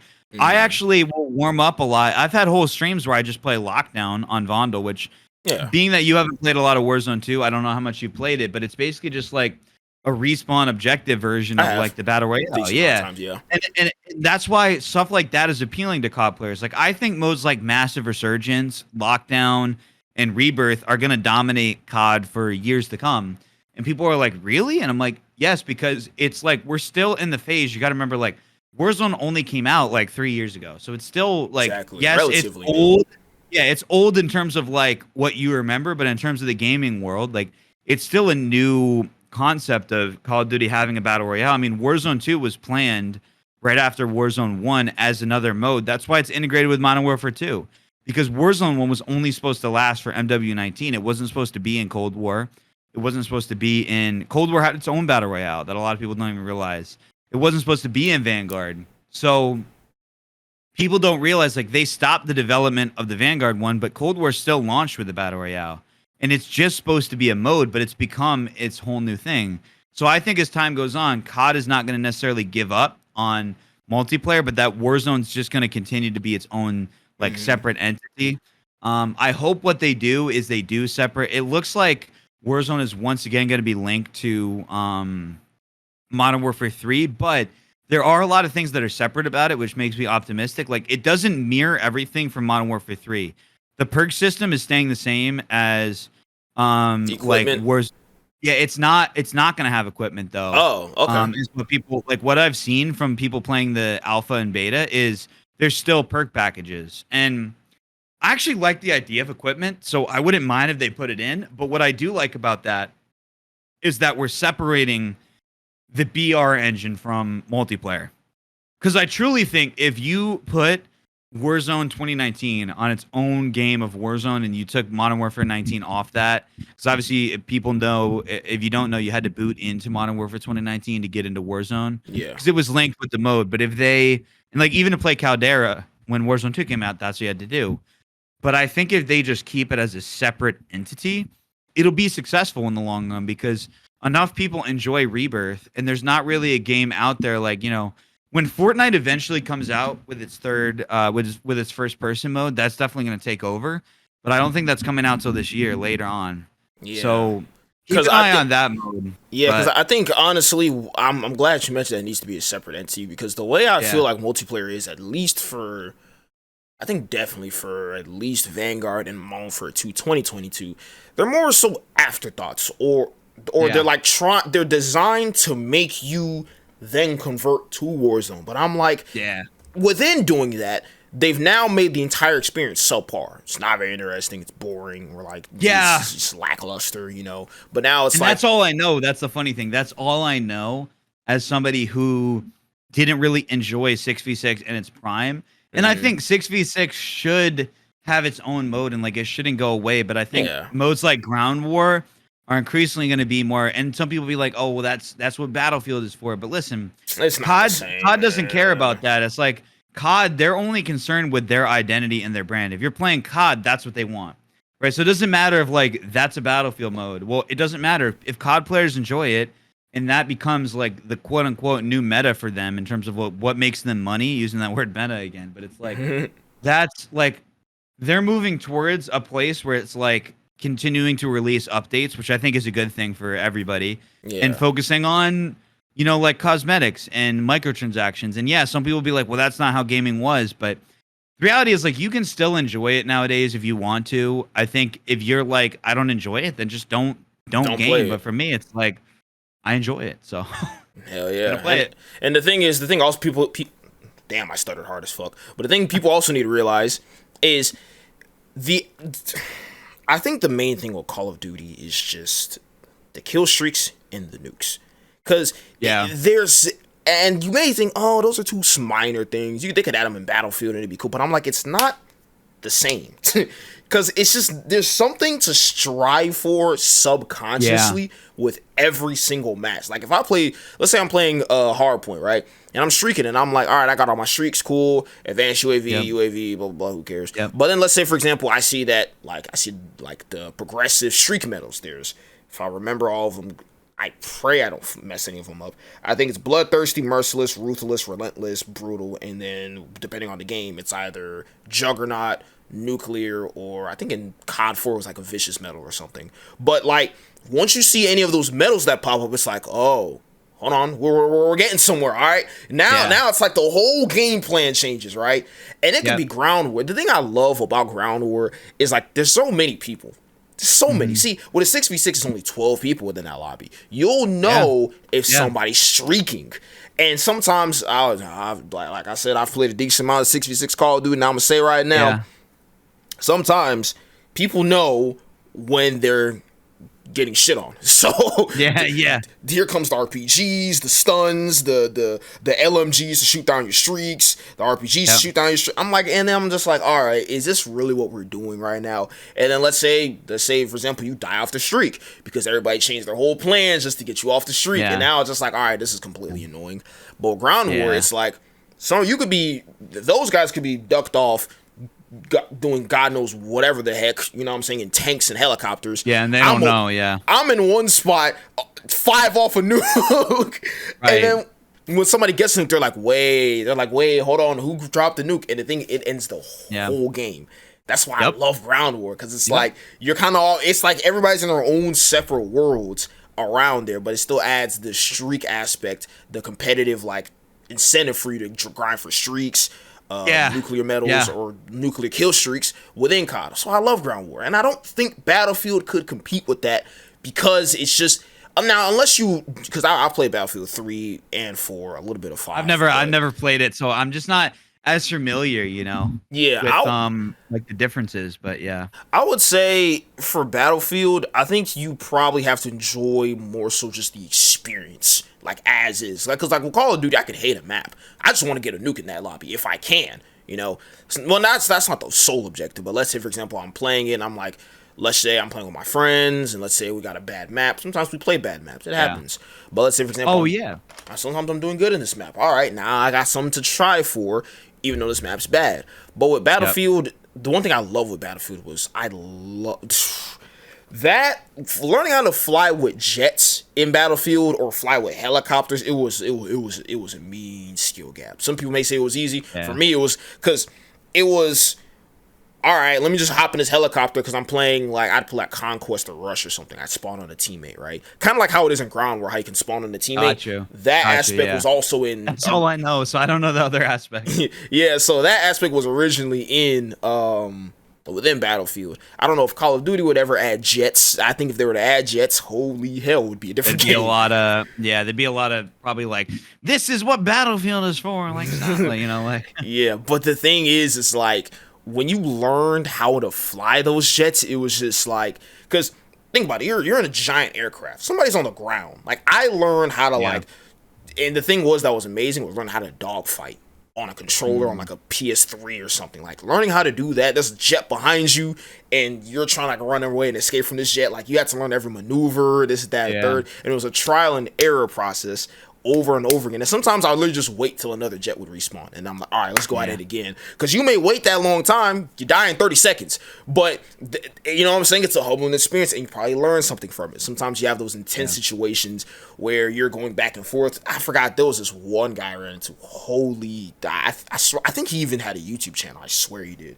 Cause I'm like, the way I got obliterated was not funny. Like, the way I got humbled was like, he's flying, I'm behind him, I'm shooting. He like kind of turns, but he does this maneuver, like some Top Gun behind you, some Top Gun Maverick maneuver. He goes up. I'm like, the hell? I'm like, what did this guy just do? So I look up, then I turn my jet up. I don't see him. He's not in the sky. And I'm like, wait. Hold on. Where is he at, bro? So I'm just spinning. You're done. I'm just doing barrel rolls, trying to be like, all right, maybe he just won't see me. Then I start hearing the sound of the bullets hitting my jet. And I'm like, bro, don't tell me it's him, bro. And he just blows me up instantly. And I'm like, is that him? And I'm like, bro, he's the guy.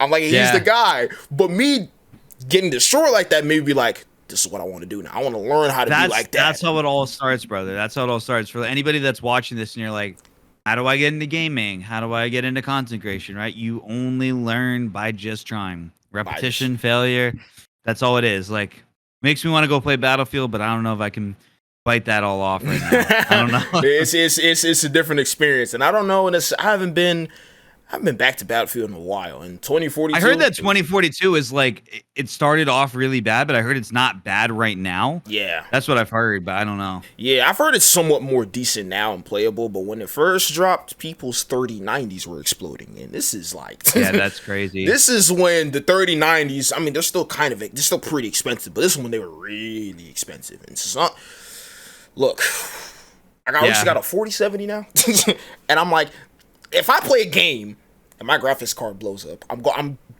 buying a plane ticket to somebody's headquarters. Like, we need to have a talk about this, bro, because that's crazy, bro. Nah, that's crazy. Yeah, that should never happen. I'm actually on a 3080 on my gaming rig, and I don't run into. There's gonna be a point where I'm like, all right, I need to upgrade. Probably this upcoming year for Warzone will be for me, because like 1440p, I get like maybe 160 frames on Vondel. It'd be nice to hit that like 200 plus range, you know. 200 plus on 1440 would be beautiful, bro. Man, because I'm still rocking the 1080. I'm still rocking the 1080. Yeah, because I'm like, I think in my head I don't really need too much. I don't really need. It doesn't really matter though. Like at the end of the day, like obviously that extra FPS and that 1440p, it's gonna help you as a player. But at the end of the day, it's not gonna help you as much as some people think it is. Like some people are convinced it'll turn them into the second coming of Diaz Biffle, and it's just not going to do that. Like, sorry, you're not going to go win the World Series of Warzone. For those that are watching and you don't know, like that, Biffle is like a player in Complexity. That's Tim the Tatman's org, and he won the World Series of Warzone. If you don't know, just look him up. Yeah, look him up. But like, you're not going to become a player like that by simply like upgrading your gear. Like, there's a lot more that goes into it. Like, yeah, it helps, obviously. Like, FOV and Warzone, people used to be like, dude, if I was on 120 FOV, like, it's like, yeah, sure, it can help you, but it's not gonna turn you from terrible to like awesome at the game. It's I just would not. I would say on that topic, the 80 FOV to 120. I would not entirely, but slightly disagree on that because Yeah. when I was on 80 FOV, I hated playing Modern Warfare 2019 entirely. I just didn't like it. Yeah. But I granted, it may just be MW 2019 possibly, but I didn't like playing that game at all. The second I got a PC, I'm like, these are two entirely different games. No, it definitely makes a difference, but don't get me wrong, like I dropped 20 bombs on console before I got PC. And so there's some people who like if you want to be like, yeah, it could be a better experience like playing 1440p. If I go down and play 1080 now, it's going to like I'm going to play worse. No doubt. You'll notice I'm used used to 100%. Yeah, the saturation in the game and like the ability to see people at longer ranges like 1080 like I can't play on it now. Like, don't get me wrong, it makes a difference. And if you have the money to buy upgrades and stuff like that, and you really want to be good, you probably should. But it's not going to turn you from like terrible, like a 0.6 KD to like now you're like a 2.5. Like, it's definitely going to increase your KD. Like when I switched over to PC, it definitely made me a better player. Oh yeah. But yeah, no, it's not going to like it's not as much of a difference as like some people, in my opinion, would say. I'll just leave it at that. Yeah, because I think fundamentally, in some way, shape, or form, you need to be somebody with thumbs. Like you need to have thumbs to some extent. About game sense, reaction time, like all that stuff. Like you could still have that without having like the nicest setup in the world. So, because also another thing I also do want to point out, because sometimes, bro, you may be playing. Because one thing people gotta understand, look, they're Warzone creators. They may play from their nice, cozy setups. They got a 1440 monitor, nice, crazy PC with all the nice specs, gaming and streaming PC. Maybe they got the expensive controllers, all the whole nine. But let's say we play LAN. You have no control over what's going on. You may be playing on 1080p. Maybe play on a worse off monitor. I don't think they do for like the big ones like World Series of Warzone. I think they all had 1440p because all the Warzone like professionals out there, if you're competing, I would say it's different. You do need to have 1440p. But I'm just speaking from like, you know, if you're just a casual player of video games, which is awesome, like you don't need it. But if you're gonna play competitive, I would say you would have needed a PC in Warzone 1.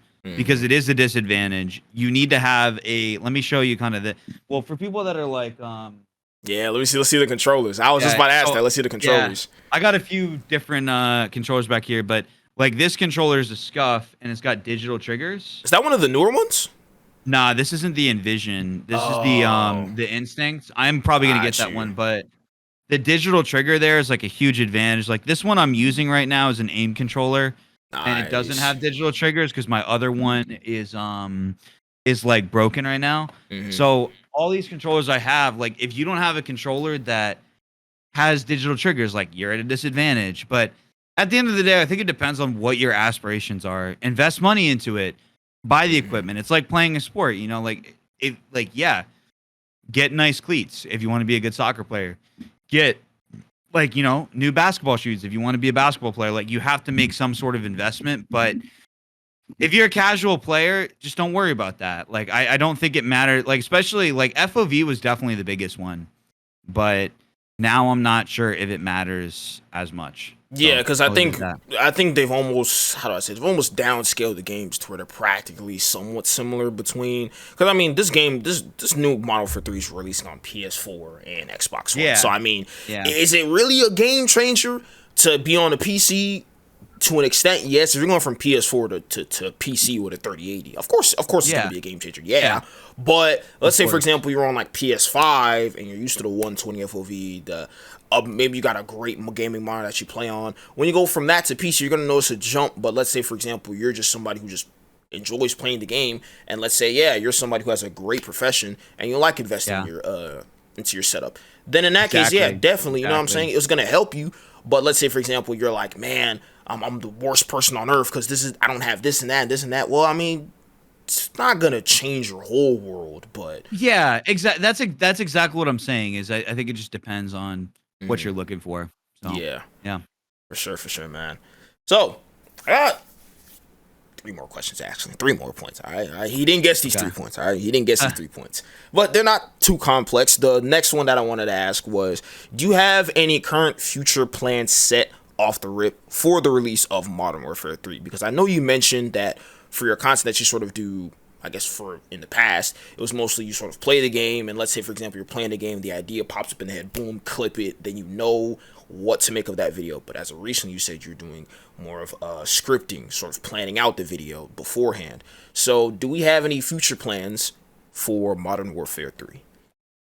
I usually like still planned out my content, what I want to do, but I just didn't script the actual wording of the recording, if that makes sense. But for Modern Warfare 3, it's just going to be hit the ground running with daily uploads, mainly tips and tricks when the game launches, and then get into more like maybe more advanced videos, such as, well, I don't want to reveal my whole plan because I don't really know it yet, but also, you know, just so nobody beats me to the punch. But yeah, I think what I'll say from this is I do have a plan kind of formulated out. It's evolving as the game goes on. Obviously, just when the game comes out, if there's early campaign access, that's an opportunity for other creators. Plan your plan based off what you think your brand is and what you think your audience will resonate with. And for me, it's just on the shorts end, it's a little more sporadic based on like what happens in a game that I remember. Oh, I can turn that into a short. Or, oh, I'm going to make this short intentionally because the game's coming out. Yeah. But there's gonna be careers made in Modern Warfare 2, or Modern Warfare 3, and Warzone 3. So just plan it out around what you think your audience will want and who you are as a person, and just be strategic. So leave it at that. Yeah. For sure. I'm making an announcement to any of my college professors. Look, if I'm submitting any sort of work past November 10th, and you're like, is this guy even opening his eyes when he does these assignments? I'm probably not, because I'm playing too much Call of Duty. Playing way too much Call of Duty, bro. I'm like, absolutely. Even during the beta, I'm like, dude, like, this is like, I was like, this is it during the beta. And I know, yes, everybody says that, but I knew Modern Warfare 2 was trash before the game even dropped. That's different for me. But this, I'm like, all right, this is the beta. I'm like, look, I'm like, look, if they do not to do any random sit down meetings and say revert the whole strategy, if they just keep everything that they have going on right now and they keep it going, this may be a great year. This will definitely be a great year for sure. I definitely see what you're saying, for sure. So next question I have is, who would you want to see next on the next episode of the One Shot Podcast? Do you have any guests or any creators or anybody in mind that you're like, this would be an amazing guest for you to have? And I usually write all these down. So that's a good question. I didn't expect that one. Let's see. I mean, I think any of the homies I have in content creation, if you're looking for that angle, would be good to have on. I just can't really think of like, okay, this is the next person you should have. So I'll have to get back to you on that. That one threw me off. No, because I was usually just asking them. It's like, if there's somebody you're like, hey man, this may be a person who, hey man, let's say ranks, this would be somebody great that you should reach out to.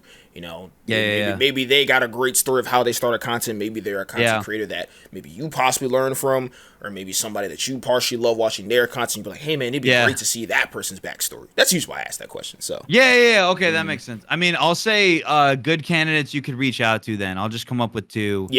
I'll say reach out to the Only Shady. He's a good one that you can get on. And then Cup of Joe 5. I'll say those two. Up at Joe 5. I'll even give you a third one because I was just playing with him and he's the homie. Sammy Meadows. Sammy Meadows, like MEADOWS.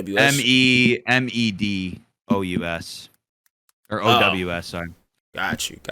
So those three, if you want people who'd be good for the podcast. Got you. Because usually, you know what I'm saying, sort of that like extra bit of credibility. Like, I have you on here, then I'm like, hey, you know what I'm saying, reach out to them and be like, hey, I had such and such on here. And a great story that I have is there were 3 guests I had. The first guest I had his name was I Am Slimesy. So he's currently on the New York Subliners. He does a lot of CGI models with his Call of Duty content. I've seen his stuff. Yeah. I have a friend who's on New York Subliners, so that's kind of how I've seen it. He makes crazy content. And I even told him, every time I see New York Sublines content, I'm like, Slimesy made that. I tell him every time, I'm like, I know you made that. And I'm like, that's the only reason why I'm watching their stuff, because I love when he makes that kind of content. So we started with Slimesy, and I was like, yo, who should we bring on? He mentioned his boy Craven and Majin. And I'm like, I know Majin, yeah. I know And then, Majin, yeah. and then after Slimesy, he had Craven. And then from Craven, he said, I said, who should I bring on? He mentioned Majin. So then I got Majin on. So then that was, and the Majin one, I think that honestly was one of the coolest podcasts I had. Like my feet were kicked up. We were just talking about Call of Duty. We were just relaxing. I learned so much. I love Majin, man. I love that dude. I've run games with him before. So yeah, he's a friend of mine. Shout out! It's crazy because I know 2 Majins, but shout out to both of them. Shout out to both of them. Oh, maybe it's a different Majin. I don't know. Wait, because there's a Majin like Majin J, but there's also Majin. It's MAJ. He's also in Houston actually. So I think that's the Majin that I know. Is he a kick partner? Yeah, that's him. Yeah, that's him. Yeah. So that's the Majin that I've run games with. Yeah, that's the Majin I need to get on the podcast actually. But there was another Majin that was friends with Slimesy and Craven. So, Gotcha. For sure. So hey, Majin, if you listen to this, I'm getting you on next. I'm getting you on soon, my boy. There you go. Getting you on soon, fam. For sure. There you go. Now, I started doing this. Thankfully, I'm giving a lot of shout outs because I met a lot of great people along this journey, which is one reason why I love doing content. So shout out to Dab real quick, because that was the first person I had on here that made me realize I should start doing this. So I want to ask you, do you have any questions at all? Whether it's in terms of anything that you want my perspective on, anything about me entirely, or any questions at all that you may have. I'm not going to lie, brother. I could probably come up with a question, but I'm having trouble formulating anything. Yeah, it's fine. I pretty much survive off caffeine. You know? Literally, I've taken caffeine at horrible times. It does not matter. Yeah. We'll be honest. But that's one reason why I like to ask. Because when I was in that podcast, I was like, that's a good point. I'm like, maybe the person I have on the episode, maybe they want some questions from you. So I'm like, you know what? It'd be a disservice to be like, hey, it's the end of the episode, and they're like, hey, man, I had like 8 questions to ask, and I'm like, no, honestly, the reason I don't have questions is I feel like we fleshed out a lot over the podcast. So it's like I feel like we told a story of Call of Duty, and I'm honestly like I feel like it was a good conversation, man. But I honestly don't have much questions because it was a fulfilling conversation as is, you know. That's great. I love to hear that, man. That's what we like to hear, all right? That's what we like to hear, man. So, ladies and gentlemen, to anybody who is tuning in and listening to this episode of the One Shot Podcast, it's funny because I try to get these to be like 1 hour. We're now recording. It's 1 hour and 56 minutes. I always tell myself, we could get under an hour. It never happens. It never happens. I actually looked at the time a second and was like, holy crap. I was like, that did not feel like that. That's what I always tell people. I'm like, it never feels like time's really flown. Like, we're just here. And then we look at the time, we're like, holy shit, that much time's gone by? Like, I was supposed to record another video. And I'm like, I'm going to have to message them and be like, hey, look, I know we were supposed to record like 45 minutes ago, but like, we'll definitely jump in. So, for sure, man. Hey, brother, I appreciate the opportunity, man. Thank you for having me on. I really appreciate it. Nah, first off, thank you. Because when I originally wanted to get him on here on the 21st. But my GPU just I don't know if it was my graphics card or I don't know what it was entirely. But the thing that ended up happening was I think it's my power supply, because I have a Ryzen, to put into perspective, I have a Ryzen 9, or I still have the Ryzen 9, but this was the setup I had. I had a Ryzen 9, a 3060, but a 600 watt power supply. Now, the power supply was not anywhere near sufficient to support the both of those things. So randomly one day, when I started playing the MWIII beta, I noticed I was getting 50 frames. I was getting an encoding overload. My face cam, like everything was going bad. So I'm like, hold on, I've changed no settings. I'm like, what's going on here? So then I'm like, all right, maybe it's just this game. Maybe I can turn on the settings, turn this recording off. But then I also play Rainbow Six Siege, which I've had no problems playing. I went to Rainbow. Encoding overload. I'm like, all right, this is crazy. Then I'm like, you know what? I gotta fix it. So I restarted my PC, turn it back on. I just started recording a video for an intro. Encoding overload. I'm like, I have nothing open. I'm like thinking, all right, look, if this happens at night and I possibly could be recording a 1 to 2 hour episode of the podcast, I'm like, the last thing I want to happen is not only will this, maybe you may be forgiving, but I think I'll look pretty unprofessional if I'm like, hey man, my recording's messing up, could you give me a second? Like, no, like, come there prepared, you know what I'm saying? So I didn't want to come there and then we're all like going through all these technical errors. I'm trying to figure out a solution. Maybe you had something to get to. It happens though, for real, man. It happens, you know? So I'm like, you know what? I was like, let me push it back an extra week, get all my things sorted. So I got new power supply, new graphics card. There's no issues with recording. There you go. So there you go. So I want to thank, brother. I want to thank you for making it, even though I pushed it back a week. You still made it regardless. I want to thank you for that, first off, and being an amazing guest on the podcast, because I learned some things from you. So hey, brother. Hey, that's what it's all about, man. I always think I've had quite the journey myself in content. So if even one person can say, hey, that inspired me to start it or learn something, that's what it's about, man. So yeah, appreciate the time. For sure, man. And to anyone else listening, I thank you guys for tuning in and listening for this episode of the One Shot Podcast with my boy CPreds we got on here today. Make sure you guys check out CPreds on practically every single platform. Check them out on TikTok, on Instagram, on YouTube, on Twitter, on Facebook. It's like a few other platforms I'm missing, but it's basically CPreds. It's all good. If you watch videos somewhere and I'm there, we'll see you in there. I'll look forward to it.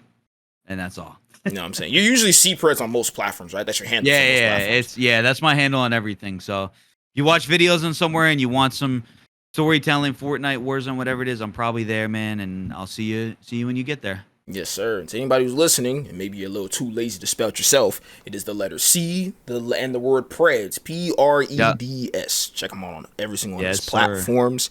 Amazing content creator. He's going to achieve a whole lot when this Modern Warfare 3 comes out, because this game's actually good now. So if he achieved a lot when the game was trash, imagine what he's going to achieve when the game's actually good. That's what I'm hoping, bro. The sky's the limit with you, man. So hey, brother, much love, man. Feel what I'm saying, man? To everybody who also is listening to this point, I thank you guys for tuning in. Make sure you guys check out Team Havoc Studios on the rest of our platforms as well. We're on Instagram, we're on Twitter, we're on Spotify and YouTube for all of our platforms, and TikTok as well. So make sure you guys tune in on YouTube and Spotify especially to know the next time we drop another episode of the podcast. And maybe this episode that you need, you know what I'm saying, the notifications on for. So you never know. And I have my boy CPreds on today. CPreds, do you have any final words for the guests tuning in today?